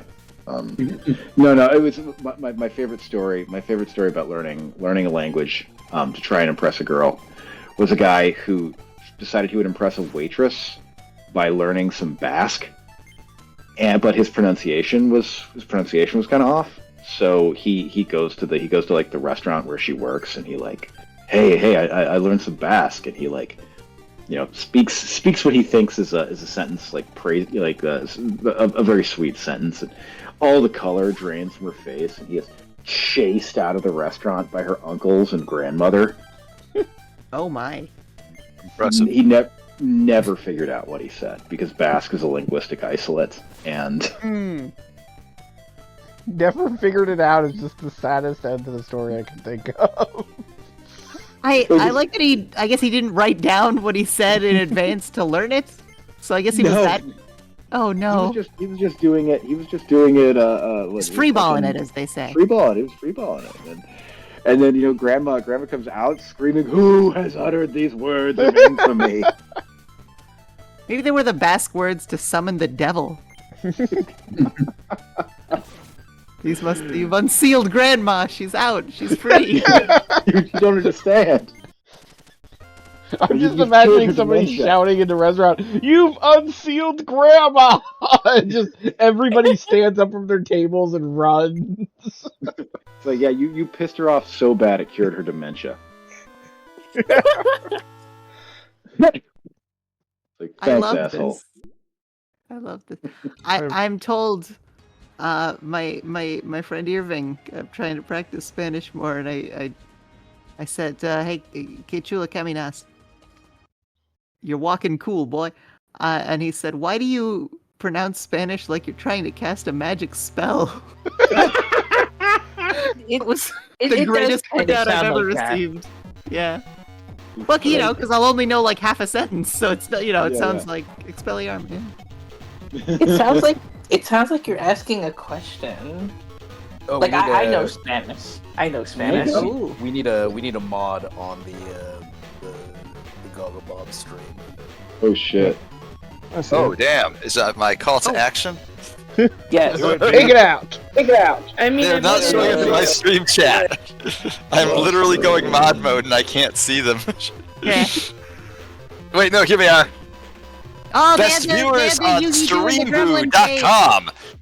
Start parenthesis, space, remove the space, end parenthesis. Just an incredible act of typography. I feel like I'm learning more about speaking English on this stream. As you should be. Anyway, they're bans now. You're welcome. Oh, good. Thank you. Unsolved suture is quite a fun pair of random words. Oh yeah. Yeah, no, that's one of the better bots we've had. I don't know how well I could teach anyone Spanish because, like, I don't know. Not with that attitude. I know when people are doing something wrong, but I mean, I've been practicing Duolingo every day since the start of the year, basically. Hey. I would not mind practicing with you, Chromes. It's weird because, like, I don't know, like, I'm a native Spanish speaker, but because of how I went into schooling, which was English only, I've effectively, like, my ability to speak Spanish is kind of at a beginner's. But I can understand it quite well. Like, the only thing that trips me up is when people talk too fast, which is, like, a couple of my mom's coworkers. But otherwise, at least Spanish speakers never speak quickly. Hey. No, there's a guy at my church who, like, if he switches to English, like, he keeps the pace from how quickly he speaks Spanish, and it sounds like what's his name, John Machida Jr. Like, he just sounds like he's doing the micro machines. Like, hello, how are you doing? Like, it's amazing. Like, he doesn't even know he's doing it. Like, I explained it to him, and he was like, "What? I didn't realize." I don't know how you go through life not aware of the superpower you have. I think, that's gorgeous. I love that. He's great. The trouble is, my boy will keep hooking me up with like little old ladies at my church who are like, "Oh, they need to practice their English. You need to practice your Spanish. You should talk to each other." But then we don't know which language to practice at a time. Should we have a chart? What do we do? But then neither of us have enough of the other one's language to explain what they're getting wrong. And so we just kind of stare at each other. Imagine meeting a bully in your school and their name is fucking Demetrius. How do you survive school with that name? You either become the bully or you die.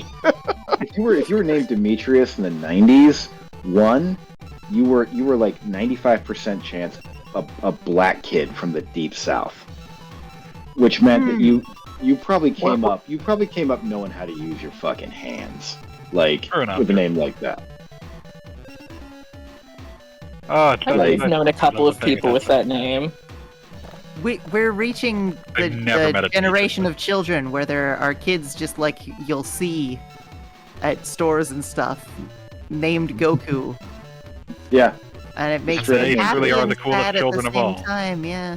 I love that our sexual dimorphism in names, like within families, is so Utah brained at this point. They'll be like, here are our daughters, Braley and Oakland, and here's our son, Squad Automatic Weapon. When I tested that joke out of my wife earlier, it was like, here's our son, Double Penetration, but I really thought that was just a bit too much. I'm a big fan of the phrase Utah brain. Did you coin that? It's great. I did. It's terrific. Thank you. Thank you. Use it in good health. I hope to plagiarize you immensely. Please, is what I'm here to do. It will be an honor to plagiarize you, my friend. A privilege. That's Fanboy, how dare you tweet that at GPT me instead of sharing it with the world? That's when you retweet it. I do my best, but you could have so much greater reach if it wasn't just through me. I hate when I have reach. I hate when Can responds to something and suddenly I have to pay attention to things. Suddenly my phone is just buzzing. I am, He asked me about that one French game dev, and I responded, I think Peter Molyneux's brain, came from another universe, so it's not really fair to hold him to human standards. And he just goes, no, I was talking about David Cage. I was like, oh, yeah, no, fuck him. Yeah, Molyneux has a French-sounding name, but it's the most British human being that has ever existed. Really? I did not know his nationality. I just sort of thought he was like a French expat or something. Nope, it's designed in a lab, British man. Exactly. Well, now I feel embarrassed. That's why he only lies about the most depraved shit imaginable. If he was French, he would just have four families. Each of them would have one wife and 3 kids. And when confronted about it, he would just shrug his shoulders and smoke.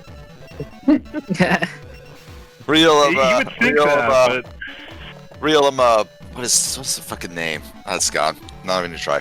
Sorry. I'm gonna bring this up because we need to talk some more shit about David Cage since he came up. And I am remembering that time that he was brought to court in France, and he both cried on stand and asked if he was allowed to lie. Generally, if you're going to lie in court, if you're going to lie on the stand under oath, my assumption would be that you would just do it. Apparently he had done this after crying, so who knows? I guess he was in a very fragile emotional state. Independent French union Solidaire Informatique reported that co-CEOs David Cage and Guillaume Dufourdemuire both exhibited strange behavior during their testimonies. Cage allegedly cried on the stand, stomping his feet, screaming about interference to his business and damage to his honor, and eventually storming out of the courtroom altogether. Oh my gosh, I'm trying to curse less in English, but I'm confident in saying that David Cage is un cabron. You kind of butchered that. Okay, so it was the other CEO who said, but I'm not under oath, so can I lie? Not under oath, so I love that. I love the brain that comes up with that is just a beautiful and pure specimen. That's a brain that God. That's a brain that's one generation away from starting to talk about maritime law. Yeah. No, if only he had enough money to cook his brain in dissociatives and also inject way too much Botox, he could have been Musk. He could. Oh golly, yeah. David Cage and David Cage is one of those situations where there's 2 ways that you go when you become when you get way too much money making video games in France. You either become David Cage and are completely incapable of staffing people for a Star Wars game because your reputation is so toxic that no one will work for you, or you become Bruno Bonnell and somehow end up installed in the French government somehow. Who is this? I would love to hear more of this second person. Bruno Bonnell was the CEO of Infogrames, aka Atari, in the mid-2000s. Oh golly. That's my word. I was just realizing I need to put in kick-ass music Infogrames Rocks My World so that everyone one, but I feel that Abby would appreciate Infogrames Rocks My World. I'm at the edge of my seat. Do it. Okay. I'm just gonna put this in here. This costs approximately $50,000 unrecoverable dollars, and it is now in Kick-Ass Music. Oh no!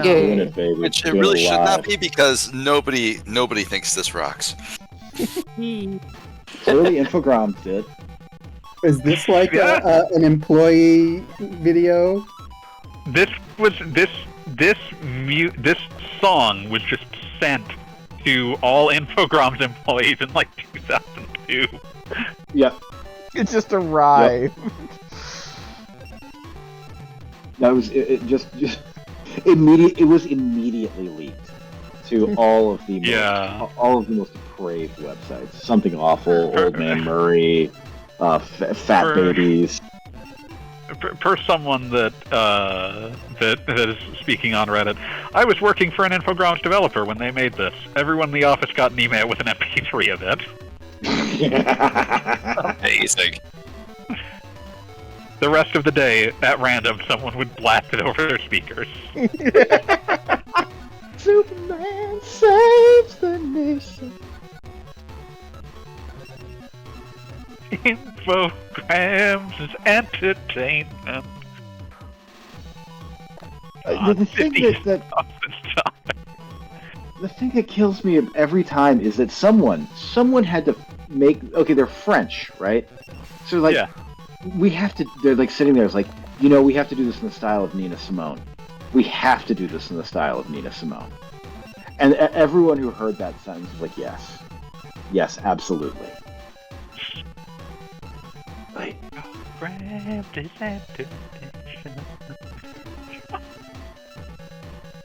trying to remember all of the fucking franchise names that it boots out, because they are like things that were considered low value at the time.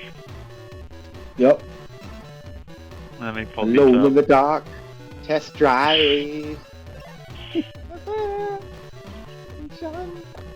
Superman saves the nation. So not to interrupt this history lesson, but has anyone ever played Dungeon Dice Masters? Because I have no idea what that is. Go ahead. I've never played it because I could not, I did not have the kind of money to spend on random Game Boy Advance games when there were, actual games I wanted to play. I mean, my dad once found a copy of Monsters, Inc. for the Game Boy Advance on the floor at the supermarket and was like, isn't this a video game? And gave it to me, and I was like, oh boy, free game. The only time I ever got on the street. I'm really having trouble, envisioning, your dad just finding a Game Boy cart on the floor of a supermarket. and not just running it over with a cart.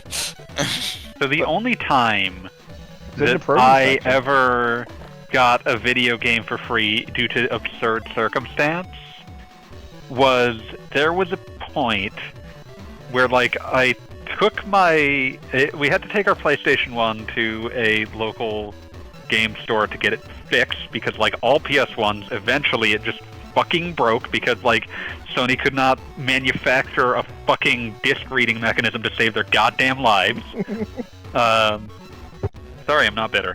But so as we're going to pick it up, we're waiting in line in front of someone who is arguing with the clerk about letting him exchange a game that he had purchased the previous day, and they're like, "This is an old sports game and an old helicopter game. We have no desire to take these back. No." And then the guy is just like, if you won't give me an exchange, I'm going to give it to the next person in line. And I guess in a desperate attempt to maintain control of the situation, did exactly that. I would call that a legit power move.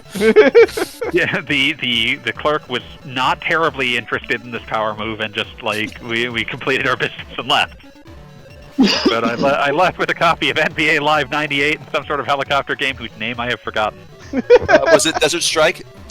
It might have been. You remember the name of every game.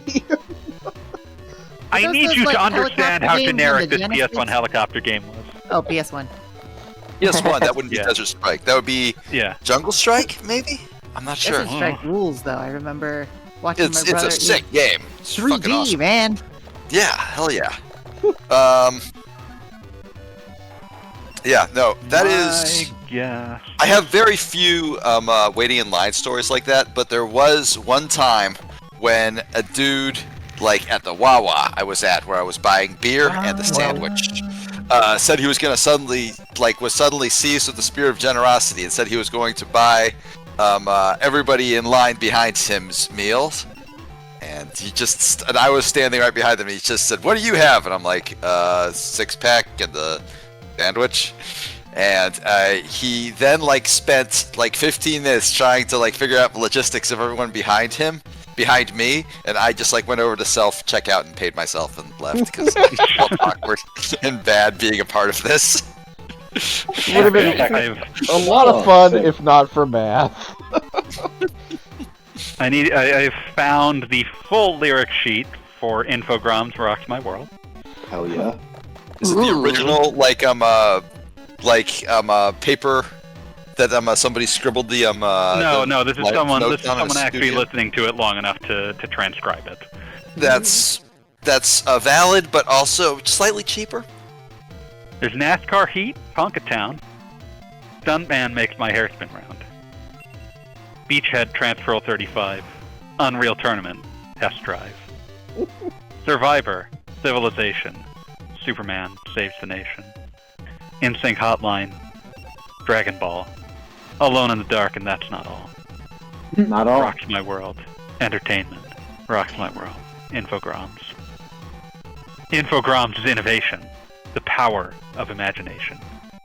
Infogrames is entertainment that rocks my world. That's so catchy because when I think of the French, I think of their tremendous talent for pop music.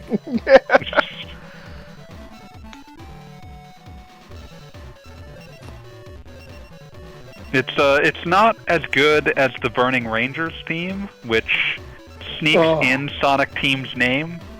Oh god, Burning via Rangers. initialism. Like acrostic?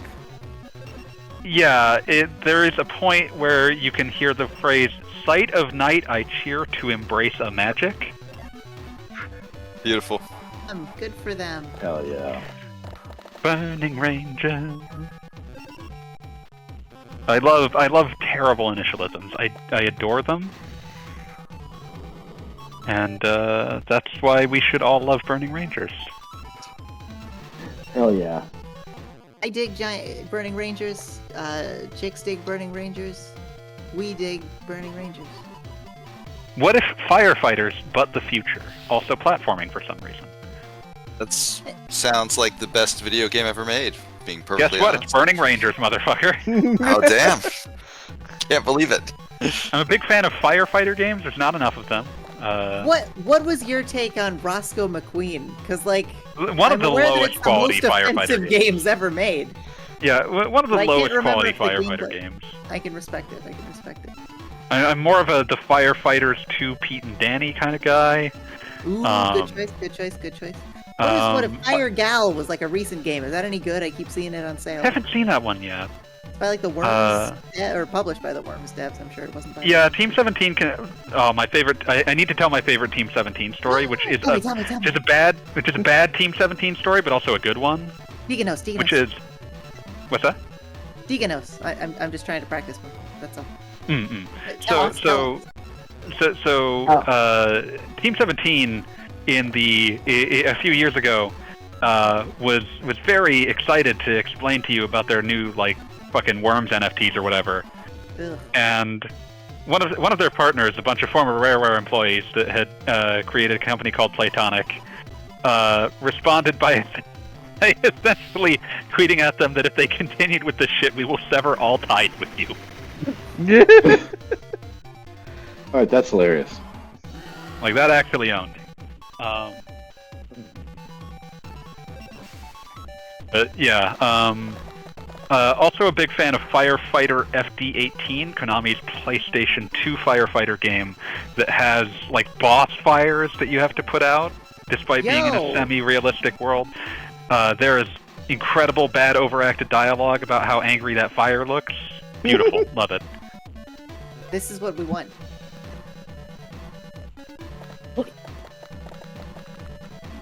Now, Roscoe stay McQueen tuned. has something very similar, boss fights and so forth, but everyone's doing accents that I would say are not in good taste. But there's rainbows. This is what so British people do when they make firefighter games. Was that British? Why is he so American? I am almost certain Roscoe McQueen Firefighter Extreme is a British game. It has British energy. In what sense? It has, well, one, Psygnosis was involved, and that's an extremely British yeah. Yep, developed by British company Slippery Snake Studios. There is just something about its repugnant aesthetic that I could tell, like, British people. These are people who love the Amiga, yeah. There's Look, the only reason I wanted to beautiful hit you Amiga there games, but is like because the thing that bugs me most in life is when Americans are like, those English, the most racist country. Yeah, I'm when not about Americans to do that. I'm like, hang on a second. I'm not about to say that, but I am going to say that there is like a certain because there are two options for an Amiga game. It can be the most beautiful game you've ever seen, or it can be the ugliest game you've ever seen. There's no in between. Shadow of the Beast, gorgeous game, sucks fucking ass to play, like all of them, but that's so sad. Incredibly pretty, because like Reflections never made a good game. They made like a million games. They are all the hardest video game you've ever played. They're all tied for it, and none of them are fun. But and I think they might, if they still exist, they're owned by Ubisoft, which means that they are not long for this world. But yes, they are somehow still alive. I don't know what happened. But yeah, they made the Driver games. They made Stuntman, which was referenced in Infogrames Rocks My World. And they are just the most impossible video game. Shadow of the Beast, incredibly impossible. Remarkably impossible. Also, halfway through, forgets any idea of what its world or story or aesthetic was, and suddenly you have a gun and a jetpack. Yep. And that's the best part, because suddenly you have a gun and a jetpack. Is this are you talking about the OG, like 80s Shadow of the Beast, or are you talking about original 80s Shadow of the Beast for the Amiga. I mean, that thing had the sickest fucking cover art, though. It has the sickest cover art. It has absolutely gorgeous, the first level is just this gorgeous, I don't even know how to describe it, alien landscape. It's really cool looking. And then you play it, and it's like, this hates me on a level that is nearly impossible to describe. Cover art by Roger Dean. Really cool cover art has done more to hurt video gamers over the past century than anything else. Oh yeah. I'm gonna find this absolutely mind melting cover to a game. The Jaws of Cerberus. However, it is a licensed game, and you will, if you live 1,000 years, never guess what license. All right, I'm gonna click this. Oh, Disney's fuck, Hercules? that's good. Where's the Aardvark? You know what? I'm gonna go just out on a limb and say, what is the most 80s anime imaginable? Gunbuster. Locking it in. Elvira, most wrong Mistress of the Dark. Oh, that's way better. That's way better. How? There's a bunch I should of... have known. It says Elvira at the top. Elvira has a licensed video game, kinda? There's more than one! There are two Elviras. I hate to be annoying here, but I think we're talking about lesbian icon Elvira. All right. Oh yes, lesbian icon Elvira. Yes. Every time I can sneak that in. There we go. Meanwhile, the Elvira game that you couldn't mistake. There you go. I've heard those are terrible, are they? They're brutally hard. They're kind of funny just for being really fucking weird. Yeah. And savagely violent too, like grotesquely violent. Which is fitting, I suppose. I was gonna say it's kind of like that right level of schlock I would expect. Like I would want to see the same thing out of a Tales from the Crypt Keeper game as well. Yeah. Honestly, I feel like the most ideal Elvira video game would be just a game where, like, every time you died, she just sort of made a pun about the fact that you had just died. It needs to be also terrible FMV, like her doing a pun. Obviously. Like a Obviously. resolution of like 225 by 300. Yeah. But the first Elvira game was actually pretty well liked at the time. So, you know, if you want a weird kitschy old game, the first Elvira game is not a bad thing. What's our opinion of the Elvira movies? Because I like the first one, but the second one didn't impress me. I haven't seen them. I've not I seen think they're any of them. fun. I think they're fine. The first one's a lot of fun. It's got like two women who I've only ever seen cast as like character actors playing PTA members, as like the church PTA ladies who is find amazing. Elvira moving into their town, much like the antagonists of the hit comic Gamer Mom, now on Kickstarter. But then there's also like it's not Malcolm McDowell, but it's like a Malcolm McDowell looking guy, playing like an evil wizard, who's trying to steal a magic thing that Elvira has and doesn't even know she has, and she's just like, well, I guess I'll hang out here. And she thinks she's in like an Elvis Beach movie where she's teaching the kids to party, while she's completely unaware that like the devil is attempting to murder her. And it's I like the sound of That that. does sound pretty great. I recommend it. I had no clue that Elvira was a member of the Groundlings. That's wild. Yeah. That makes perfect sense when you know it, but it's easy to not imagine it. It's like, yeah. It just, I don't know. Yeah. Fucking Pee Wee Herman, Elvira. Like, this is ridiculous. Phil Hartman. Connected Yeah. sensibilities. Also, these battle graphics are something else. Just everything about this is I don't think Pat I'm Morita winning, talking but I have about no that. idea if I'm losing. Pat Morita was a Groundling? What the fuck, man? Really, Pat Morita's great. He was on an episode of Lamb Chop's Play Along. Oh, I love Lamb Chop to play along. It's a song Hell yeah. that never ends. It's on hand on my friend. I never knew, because I grew up on Lamb Chop's Play Along. Oh my I never God. knew in the 60s Sherry Lewis was a fox. Like Oh yeah. Did not know that generational, until you just said it, so generational babe. I recommend it. Just look up. I'm like, learning a videos lot. of her I in don't the- feel like I need to I mean, not I don't to feel say like that I she need to didn't combine age those gracefully. concepts. Not to say that she didn't age gracefully, but like early Lamb Chop stuff, like it's just so precious. Like she just plays Lamb Chop as like, just like a bimbo. It's adorable. Lamb Chop's just like, well, I don't see why we should vote for the president. I just voted for the cutest. It's great. I love them. They're perfect. They're my God, friends. that is such a 90s sentiment. Yeah. I wanna go back to the period. I wish to return to the period of life where I could just sort of like flip on the channels and find like extraordinarily low budget local programming. I miss that. No, I feel no, like Lamb Chop has some spiritual adjacency to it. Yeah, well, I mean, 100%, basically 100%. anything that evokes Krusty the Clown. Like, I know I'm talking about this in reverse, but like that was the concept that, like, you know, I say our generation loosely, like, barely got the tail end of that. King I Koopa's remember cool watching cartoons. Yeah, exactly.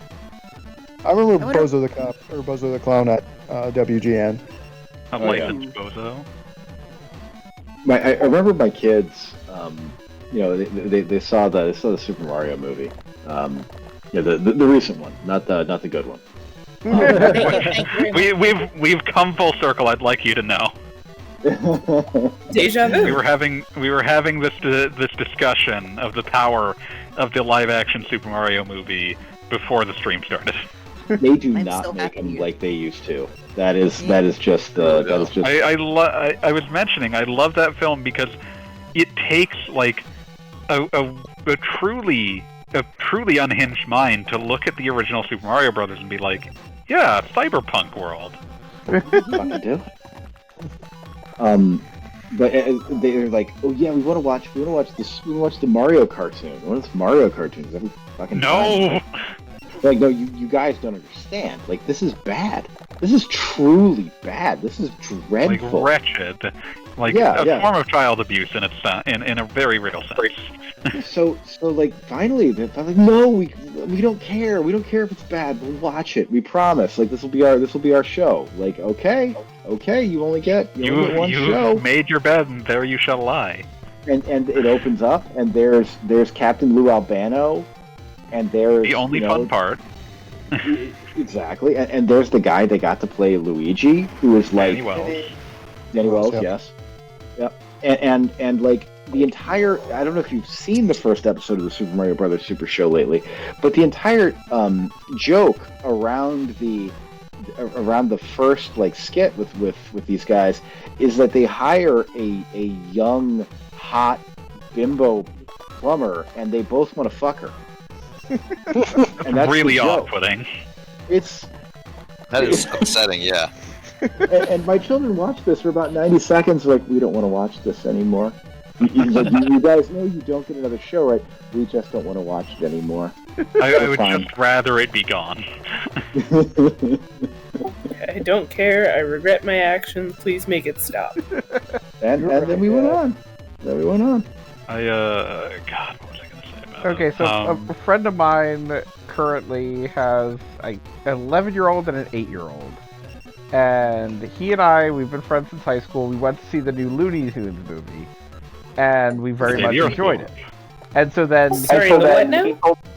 The new Looney Tunes movie, the day blew up. Yeah. And so we saw it, and then he told his kids about it. The kids are like, I'd like to see it. And of course, he'd already seen the movie, so he brought his kids to see the Looney Tunes movie, and they loved it. And now they want to watch the old Looney Tunes cartoons. And good luck with that. Now his job is to show them a new 15-minute Looney Tune cartoon every day, but also sit there and explain, okay, that was racist, don't do that. Okay, that was a parody of a 1940s film. That was a parody of something that had fallen out of popularity when my parents were born. Yeah, and like it's basically his life is now director's commentary for Looney Tunes episodes. There's worse lives to have, to be fair, especially with what kids like to watch. Oh yeah, that's. I will bring up. My nephew is super into Paw Patrol, and I tried to explain to him at one point, like, well, the police aren't necessarily on your side. You should be careful about strangers. But his parents are not what I would call political. And so I was trying to explain this, and my brother was like, "Oh, silly Gomo," and I lost that argument, and then now this child thinks of me as like the mother of all sin and crime, which is very cool on one hand, but it does mean he only interacts with me to punch me and tell me to leave him alone because I'm evil. That's incredible. I've had worse problems, but I've also had better problems.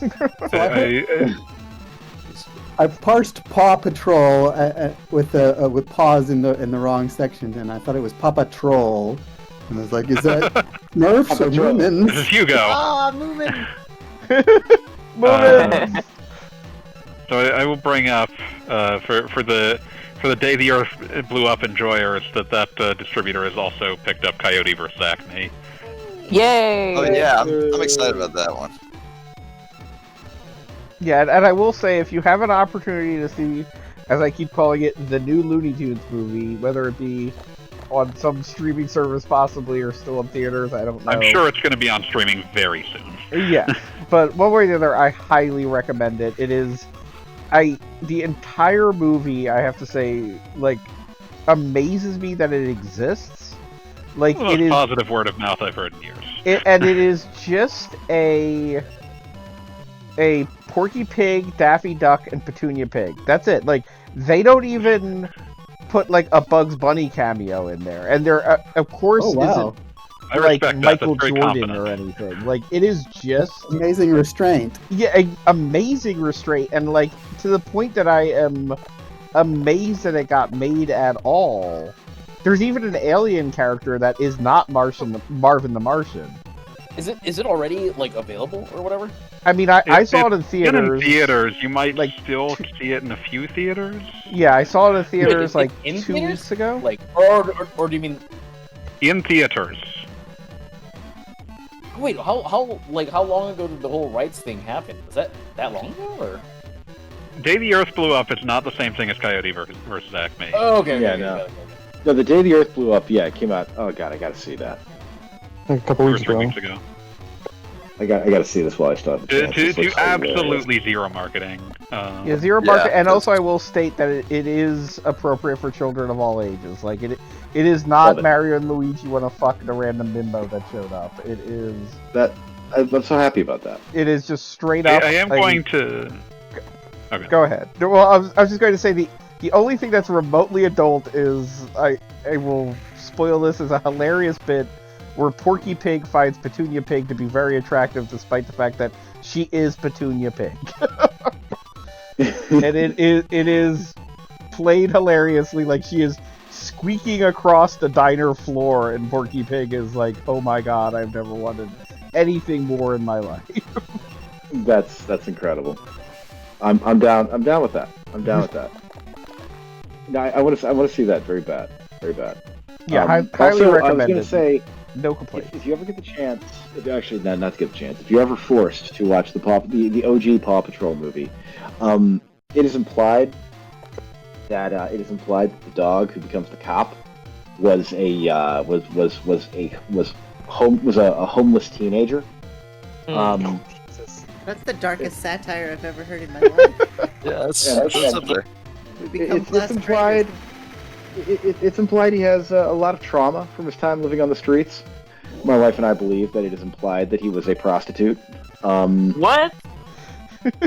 Sorry, carry on. I was gonna ask if his parents were Pongo and Perdita, but okay. Hey, can I give all the Irish Times review of the first Paw Patrol movie? Please. It's my favorite sentence ever written. Sentence 1 of the Irish Times film review, reviewed by Tara Brady in 2019, of the film Paw Patrol Mighty Pups. During the 1970s, in a series of lectures at the Collège de France, Michel Foucault outlined a secret history of the police, characterizing a force that paid greater attention to regulating the marketplace than investigating and arresting criminals. The central task of the police, according to classical Foucauldian analysis, has also been to thwart and foil the possibility of revolution, the possibility of transgressing the order of capital. For the bourgeoisie, the main danger against which it had to be protected, that which had to be avoided at all costs, was armed uprising, was the armed people, was workers taking to the streets in assault against the government. Paw Patrol Mighty Pups, the first theatrical reiteration from the popular animated franchise, is the latest shadowy attempt to normalize state-sponsored thuggery. Wow! Every time there's been a Paw Patrol movie since, they bring the same lady back to do it again. It's incredible. I love that. No, if you watch Paw Patrol, it is absolutely like techno-anarchist propaganda. Like it is some Doge shit going on. This is the government that like Mark Andreessen wants the United States to have. Is Paw Patrol. I keep trying to get my nephew to explain to me like the dueling mayors idea, why there's a good mayor and an evil mayor. Yeah, I'm confused by that. He cannot adequately explain it to me. The evil mayor is from a crappy neighboring town. And he wants to ruin the nice town. Mayor Goodway, she has a chicken. She lives in San Francisco. The bad mayor is a gay man who owns a bunch of cats and lives in Oakland. I respect that.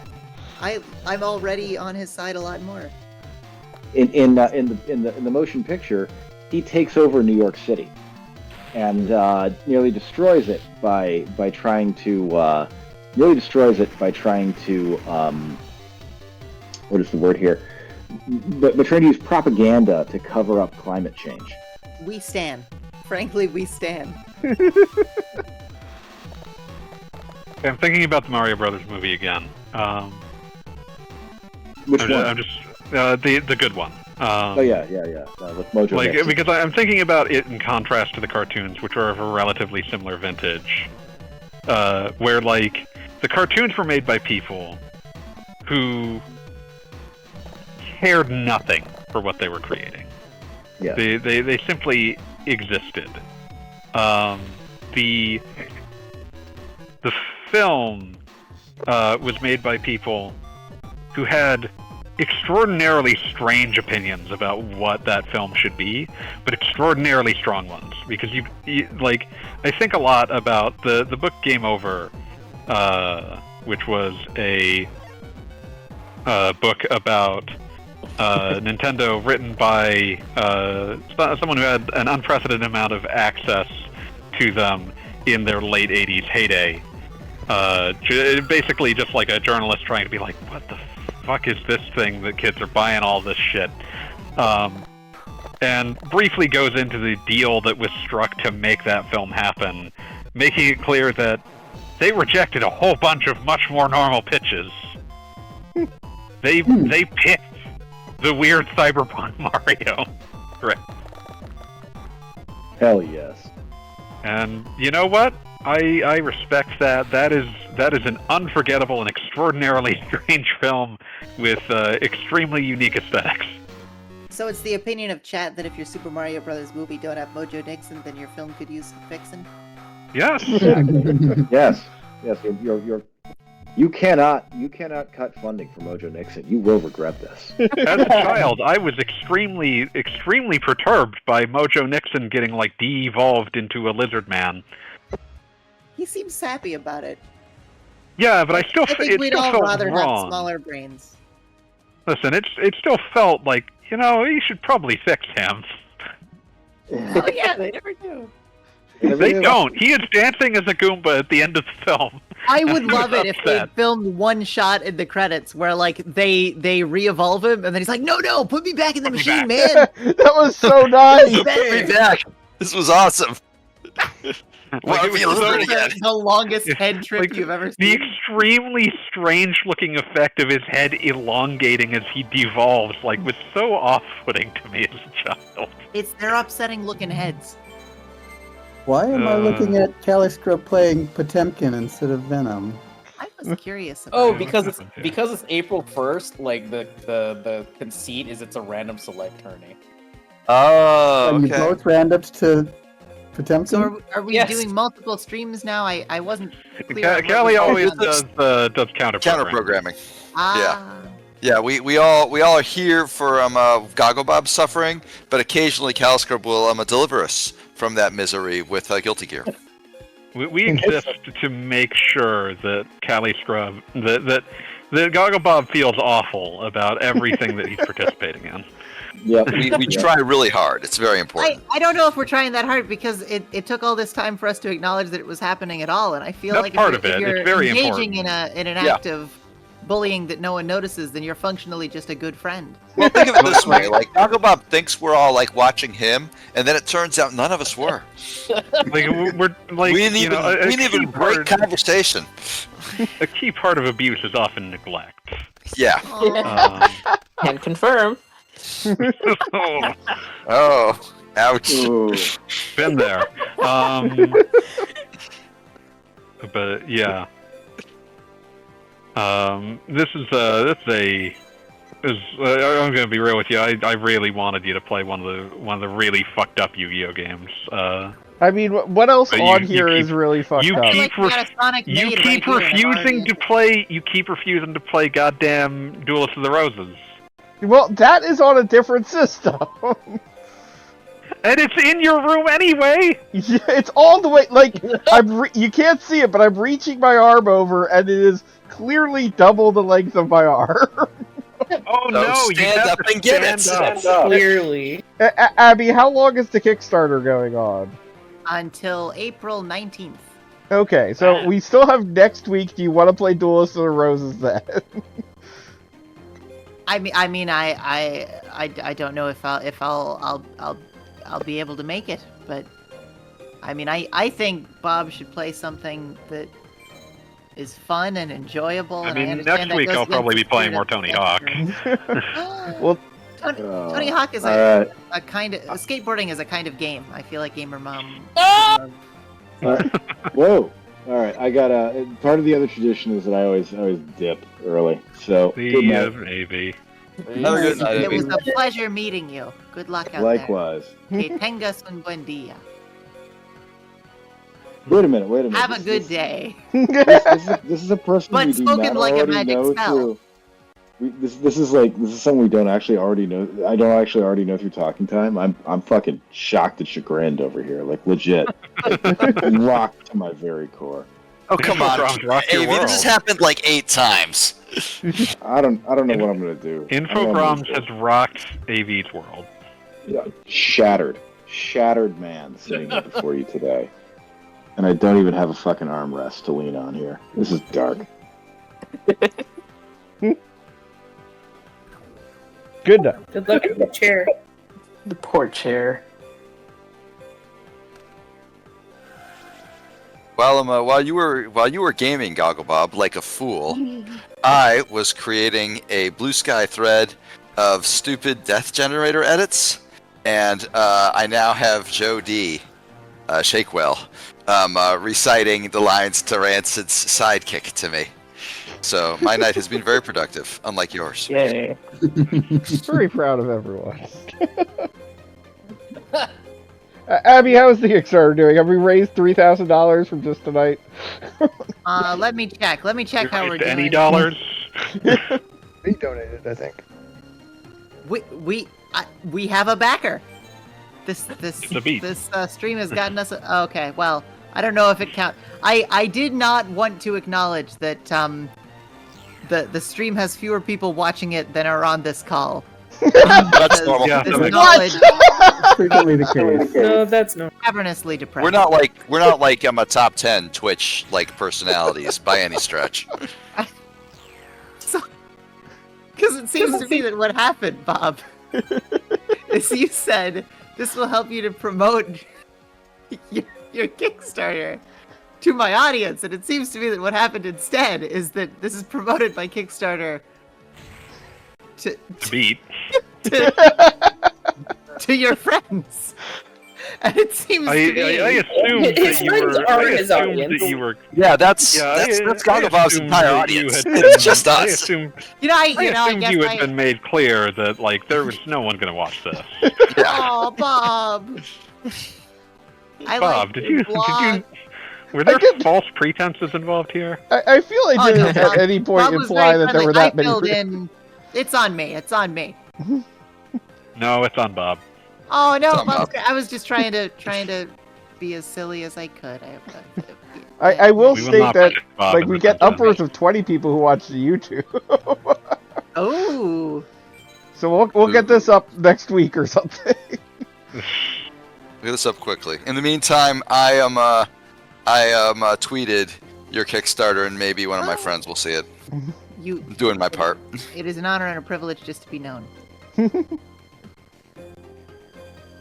I can help with Spanish pronunciation, like just to randomly steer back to that. Because every time you speak Spanish, I don't mean this offensively, but what you say it, and then there's a whole beat, and then I process what you said. Like it takes me a whole second to process. Oh my gosh, that was Spanish. Well, yeah, I mean that's it's funny you say that because I'll have short conversations in Spanish, like with coworkers and stuff, and then like 5 minutes later, I'll say something else, but that, like, this other thing will be phrased more precisely because it's not like, "Hey, how are you doing? Good morning," and then they'll be like, "Oh, wait, you're speaking like you won't." I don't know. I don't know if that's a good sign or a very bad one. But yeah, the pronunciation. I will say it's a lot of fun to practice pronunciation with an intimate partner. You know how to say words, right? You just put your lips together and blow. This conversation just got alarmingly inappropriate. It's a classic movie line. Honey, I Shrunk the Kid. Alarmingly inappropriate.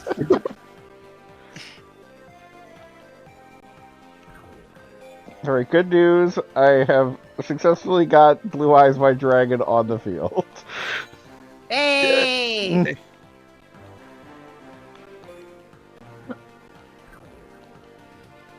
Boy, it's amazing how much slower like this version of Yu-Gi-Oh is. And it was already remarkably slow. What did you say is your favorite you've played so far this evening? Probably that first one, just because by virtue of it was like the most immediately like quick version of it, with it then also like it was very immediately understandable and playable. Like this version, for whatever reason, the way it separates the phases makes it seem like it's 1,000 times slower, even though I do appreciate that the like numbers and whatever, it kind of looks like a Waffle House menu, which like that's good. But other than that,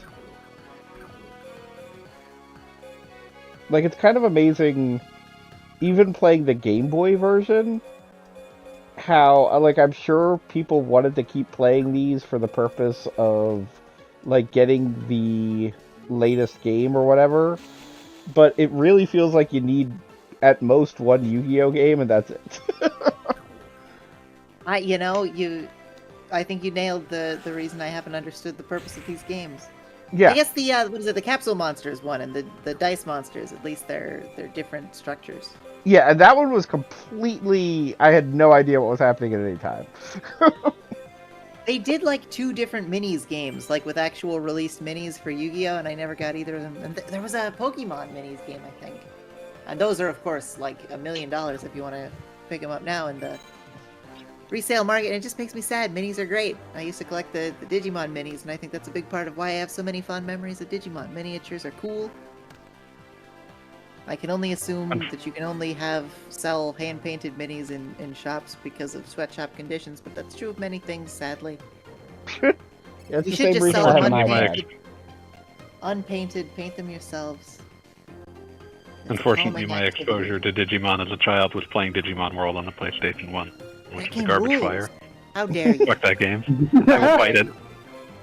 I will suplex the beast. The world likes Next Order is on sale once in a while at the moment. I reckon it's one of the greatest structures for a game. I'm just gonna lecture y'all because I feel original Digimon World is a game where you are 90% likely to start with a character too dumb to understand instructions. That's my real life. I am a character. And I don't want to simulate it. I do not want to simulate your pet fight for your life. What? You're too stupid to understand what I told you to do. Oh no. Well, then... And then it shits on the floor. Yeah, that's the fun. I'll give them in the 3rd iteration of that structure of game. The human-looking ones don't poop on the floor anymore. They just stop. That was also deeply upsetting. Why does Angemon shit on the floor? I love it when Angemon proudly roars about the fact that he just pooped on the floor. This handsome himbo. And the only way to get rid of the poop on the floor is to make a Digimon that is made of poop to eat it. I just tuned into the conversation. What are you talking about? Okay, so they're virtual pet games like the Tamagotchis. You gotta clean up after your pets. Tamagotchis. And the most recent, the Digimon World Next Order is on Switch, it's on PC, and so the structure is, right? It's an RPG, you're going around the world, you're meeting guys, and you're building out a city. You meet a guy and he's like, oh, I want to open a shop, but I don't know what to sell. Whatever, you do a quest for him, you help him, he comes back to your city. Your city now has more stuff. You are, in the meantime, raising this little virtual pet, and that's how you fight guys, how you explore the world, because otherwise the guys are just going to kill your little baby. And so you raise up the strongest guy you go out, find guys, build up your city. Your guy dies, and then now your city is built up better, so you can raise up your guy to a stronger guy, and now you've got a new guy, and you can go out and explore different places, and different places, some places will be more pleasant for frozen guys that love cold climates. Some places are more comfortable for robots, whatever. And so that there's also an element of that where you're like, oh, I want to try to raise a plant guy so I can explore the jungle this time. And then you're building up your city more, and it's like roguelikes with more of the consistent progression that you see sometimes where you're unlocking Rogue Legacy kind of stuff. But there's also a virtual pet element, and I just think it's really neat, and they've done 3 of them, each one better than the last, I'll say. Over the course of 25 years. They've done 3 over the course of 25 years, and you can see the hard work that went into them. In the 2 years I've only played the first one that sucked ass. It did not. How dare you?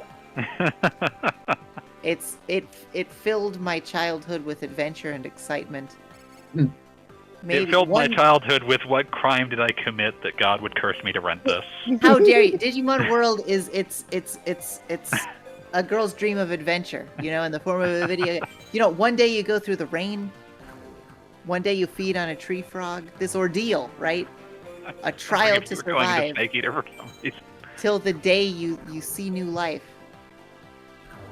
I do give my life. I'd give my life. Honor. But for me? If I must. Thank you. Don't kill my best friend. Thanks. That's my time, guys. There'll be no one else. There'll be no one else. Prime.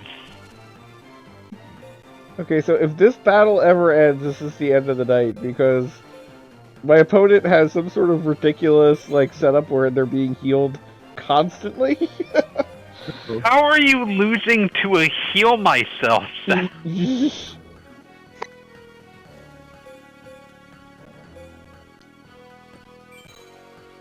I feel like I'm in hell. Because I live in fear of ending up there. Do you have a second thing that does significant damage, Goggles Bob? I mean, it's just everything that she's got. I'm playing against Tia, and everything she's got set up seems to, heal. Tia from Sister Sister? Of course. Love that show. This is, she's just gonna deck you out, buddy. I mean, this is the Yu-Gi-Oh! Experience of losing before the battle has even started. We were dead before the ship even sank. The ship is sinking.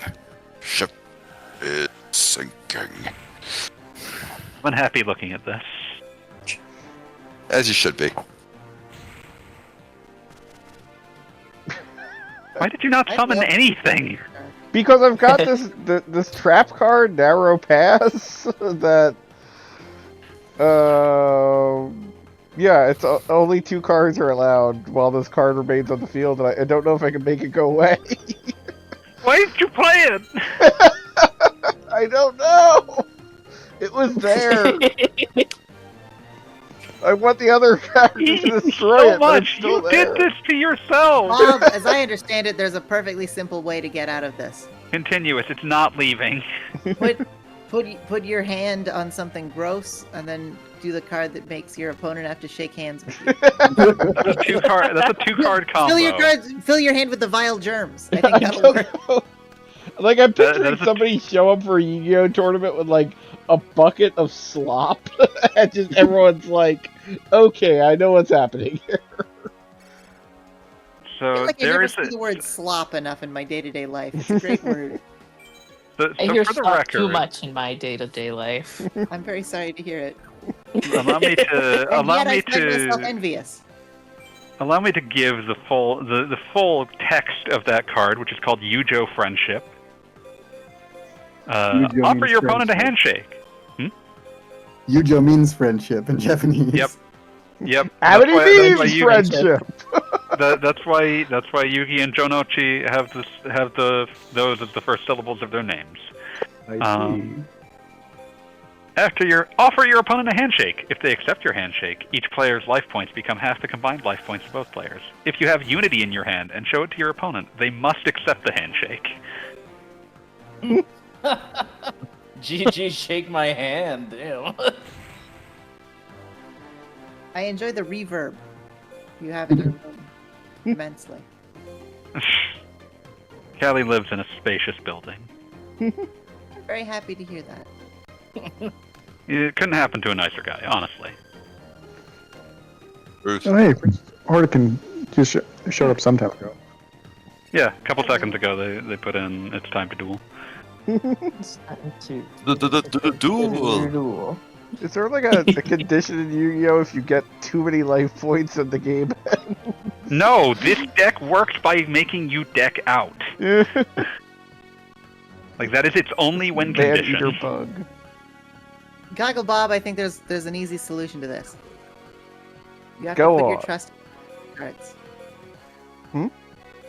Put your Goggle trust in Bob the is a hearts. heartless beast. I Your do have grandfather's to deck believe in has the no cards, bad cards, Goggle Bob. but I don't know. I've looked at what's in that deck. There's some bad shit in that deck.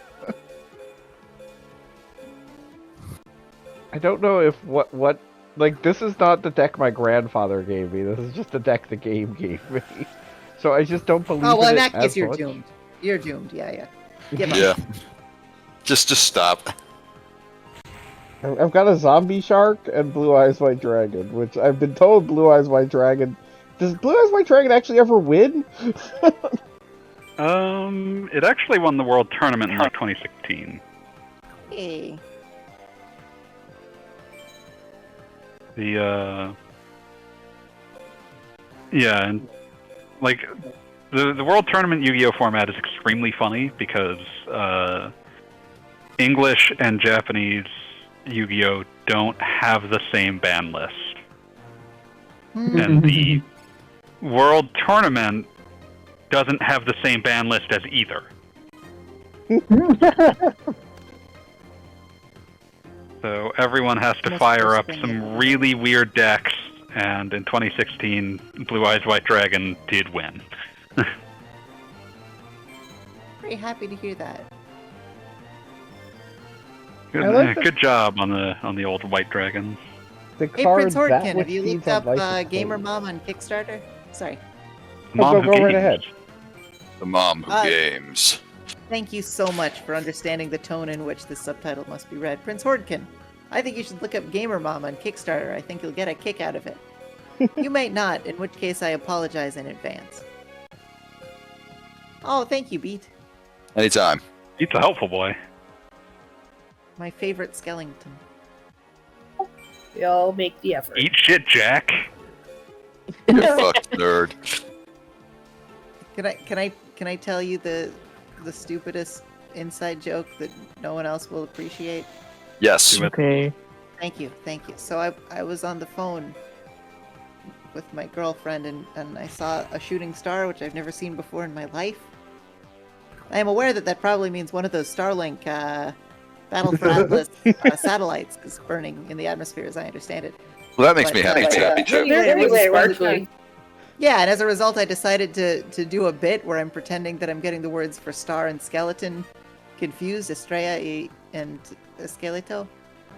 And I just have kept pretending that I don't know which is which, saying but Esqueleto fugaz, and it is a stupid joke. And like most inside jokes, it brings no joy to anyone but me, but it brings a good deal of joy to me. That means it's working perfectly. That's the important part. Yeah. For some reason, I didn't know that was the word for skeleton. Esqueleto. Esqueleto. And in some, I forget what traditions, but in some legends, the stars actually are apparently skeletons, like skeleton demons. I forget how they were described to me. And so I had inadvertently stumbled upon folk wisdom. That's the best way to do that. If they like you, they're nice to you, and if they don't like you, then you're doomed.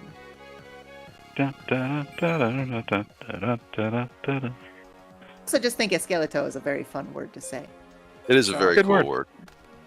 Esqueleto. And it's not just Beat that thinks that. Oh, good. Esqueleto. Okay. Well, it makes sense why I haven't heard of it because usually the word that people use is calaca, which is like colloquial slang for it, and I was like, because people they celebrate Day of the Dead, they make calaveras, those are skulls. Just skulls? I dig it. I think I'll admit it's probably like Anglo brain in me that anytime like a word is a cognate of English, but there's an E added in front of it, I'm always like, that's a great word. I love this word. It's fun. It's close to spookies, etc. I'm glad that my deranged video game brain was only able to contextualize Calavera with like the protagonist of Grim Fandango. I'm so glad you said that. Bless you. Manny Calavera. Love that. I see a little silhouette of a man's got a motion, so you do the fandango. Close, but not Genuinely quite. loved it. Okay. It's been a while. There's for Chrome's is, in case you don't know, there is a video game called Grim Fandango.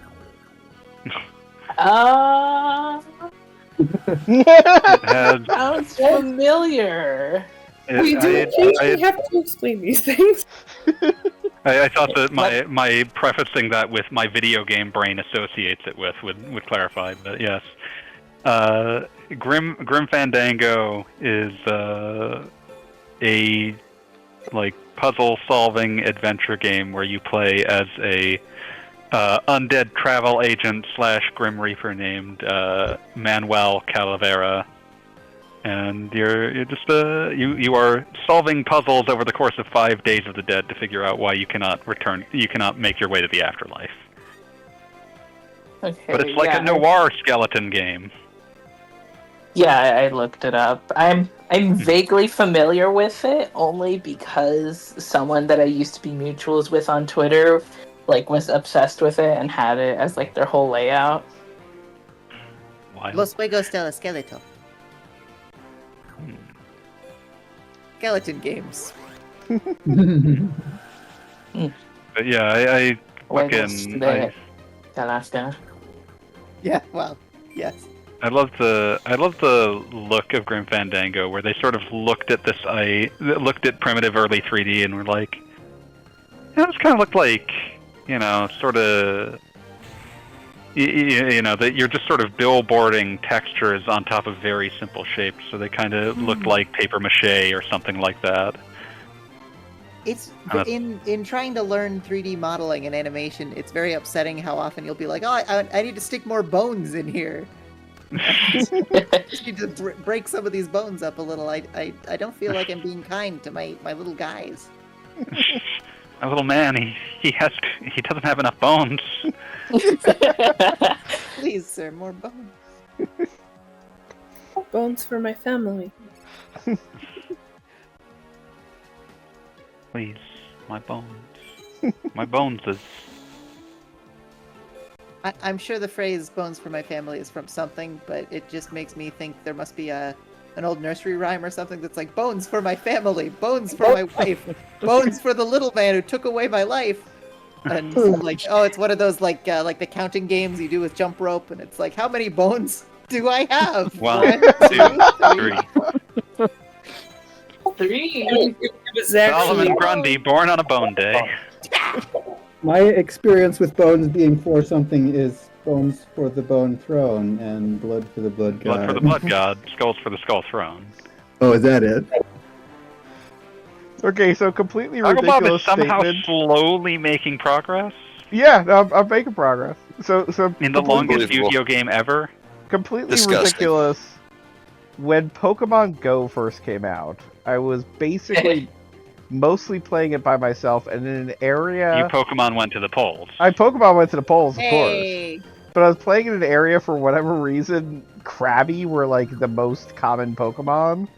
And I was moderately going insane at how many different Krabbies I was catching. So there was a certain point in 2016 where I'm moderately certain somebody overheard me saying to literally nobody in my immediate area, "More crab for the crab god," over and over. Don't complete your turn. You haven't done your battle phase. I haven't. I'm directly attacking.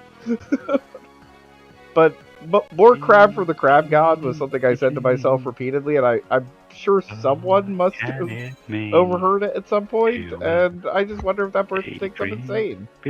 That's been nearly 10 years now. Homecoming Queen. Jesus, yeah, it has been. Yeah, I always will remember Pokemon Go came out in 2016 because of that goddamn Pokemon Go to the polls. Yeah. It's Like- the worst slogan of all time, That- and we that- wonder why Hillary lost. That was a thing that happened. I don't recall wondering about that for many years. Yeah, no, we What? really haven't. Sorry, I don't really follow politics. Hillary lost? Oh, can it I know this is very be shocking for everyone here. I used to do a Believer stage- and... Fanboy Master, I have to ask you. I mean, I assume this is a thing you do a lot, but like, Yeah. you're aware that your background music is extremely unnerving, right? Yes. That is Okay. not a surprise now. If you recited a nursery rhyme, like this would just immediately feel like a horror movie trailer. But I'm not opposed. I'm not opposed. Do bones for my master, bones for my wife.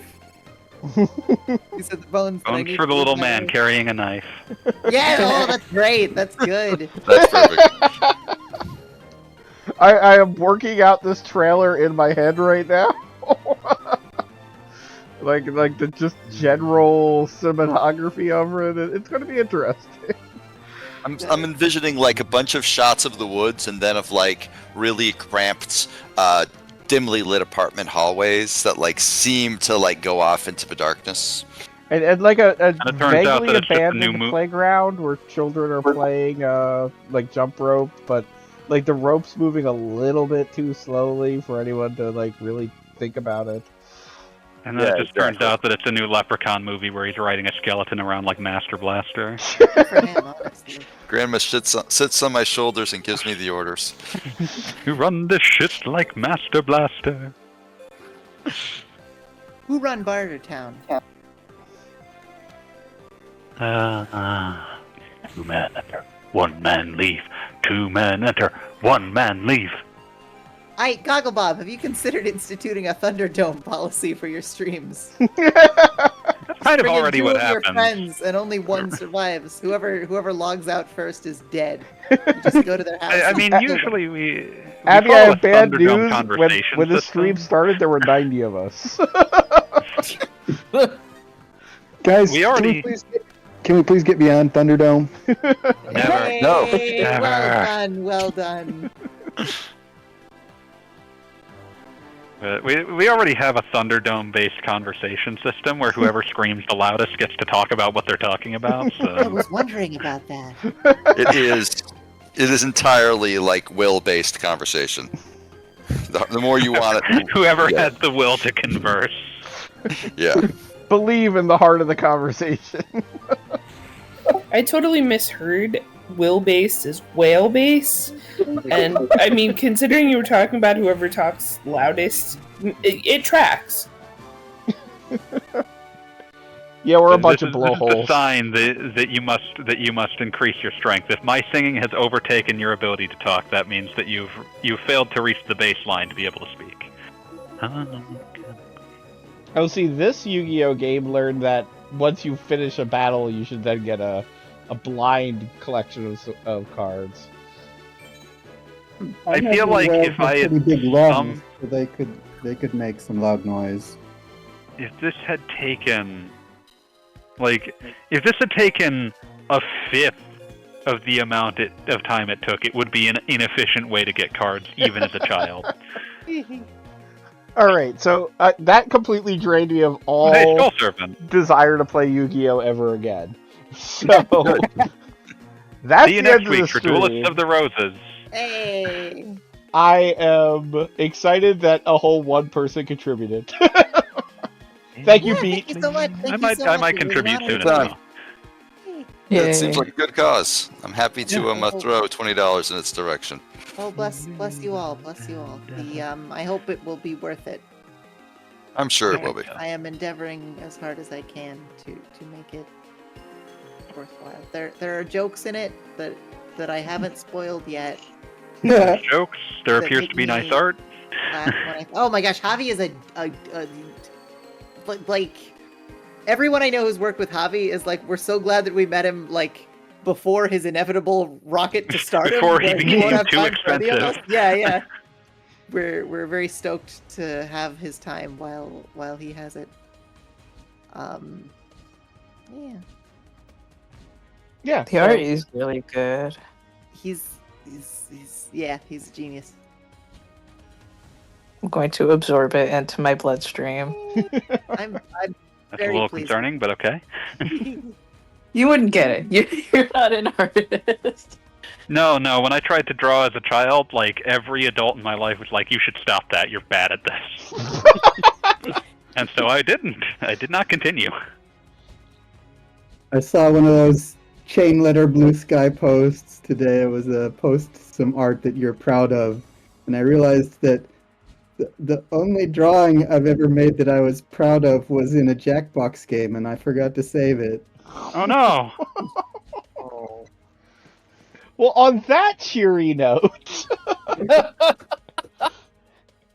Abby, thank you for joining us. The only thing I can draw is stick figures, and not even well. So. I once drew a stick figure in a Jackbox game that someone insisted on sending me a T-shirt of. All right, now officially close the stream.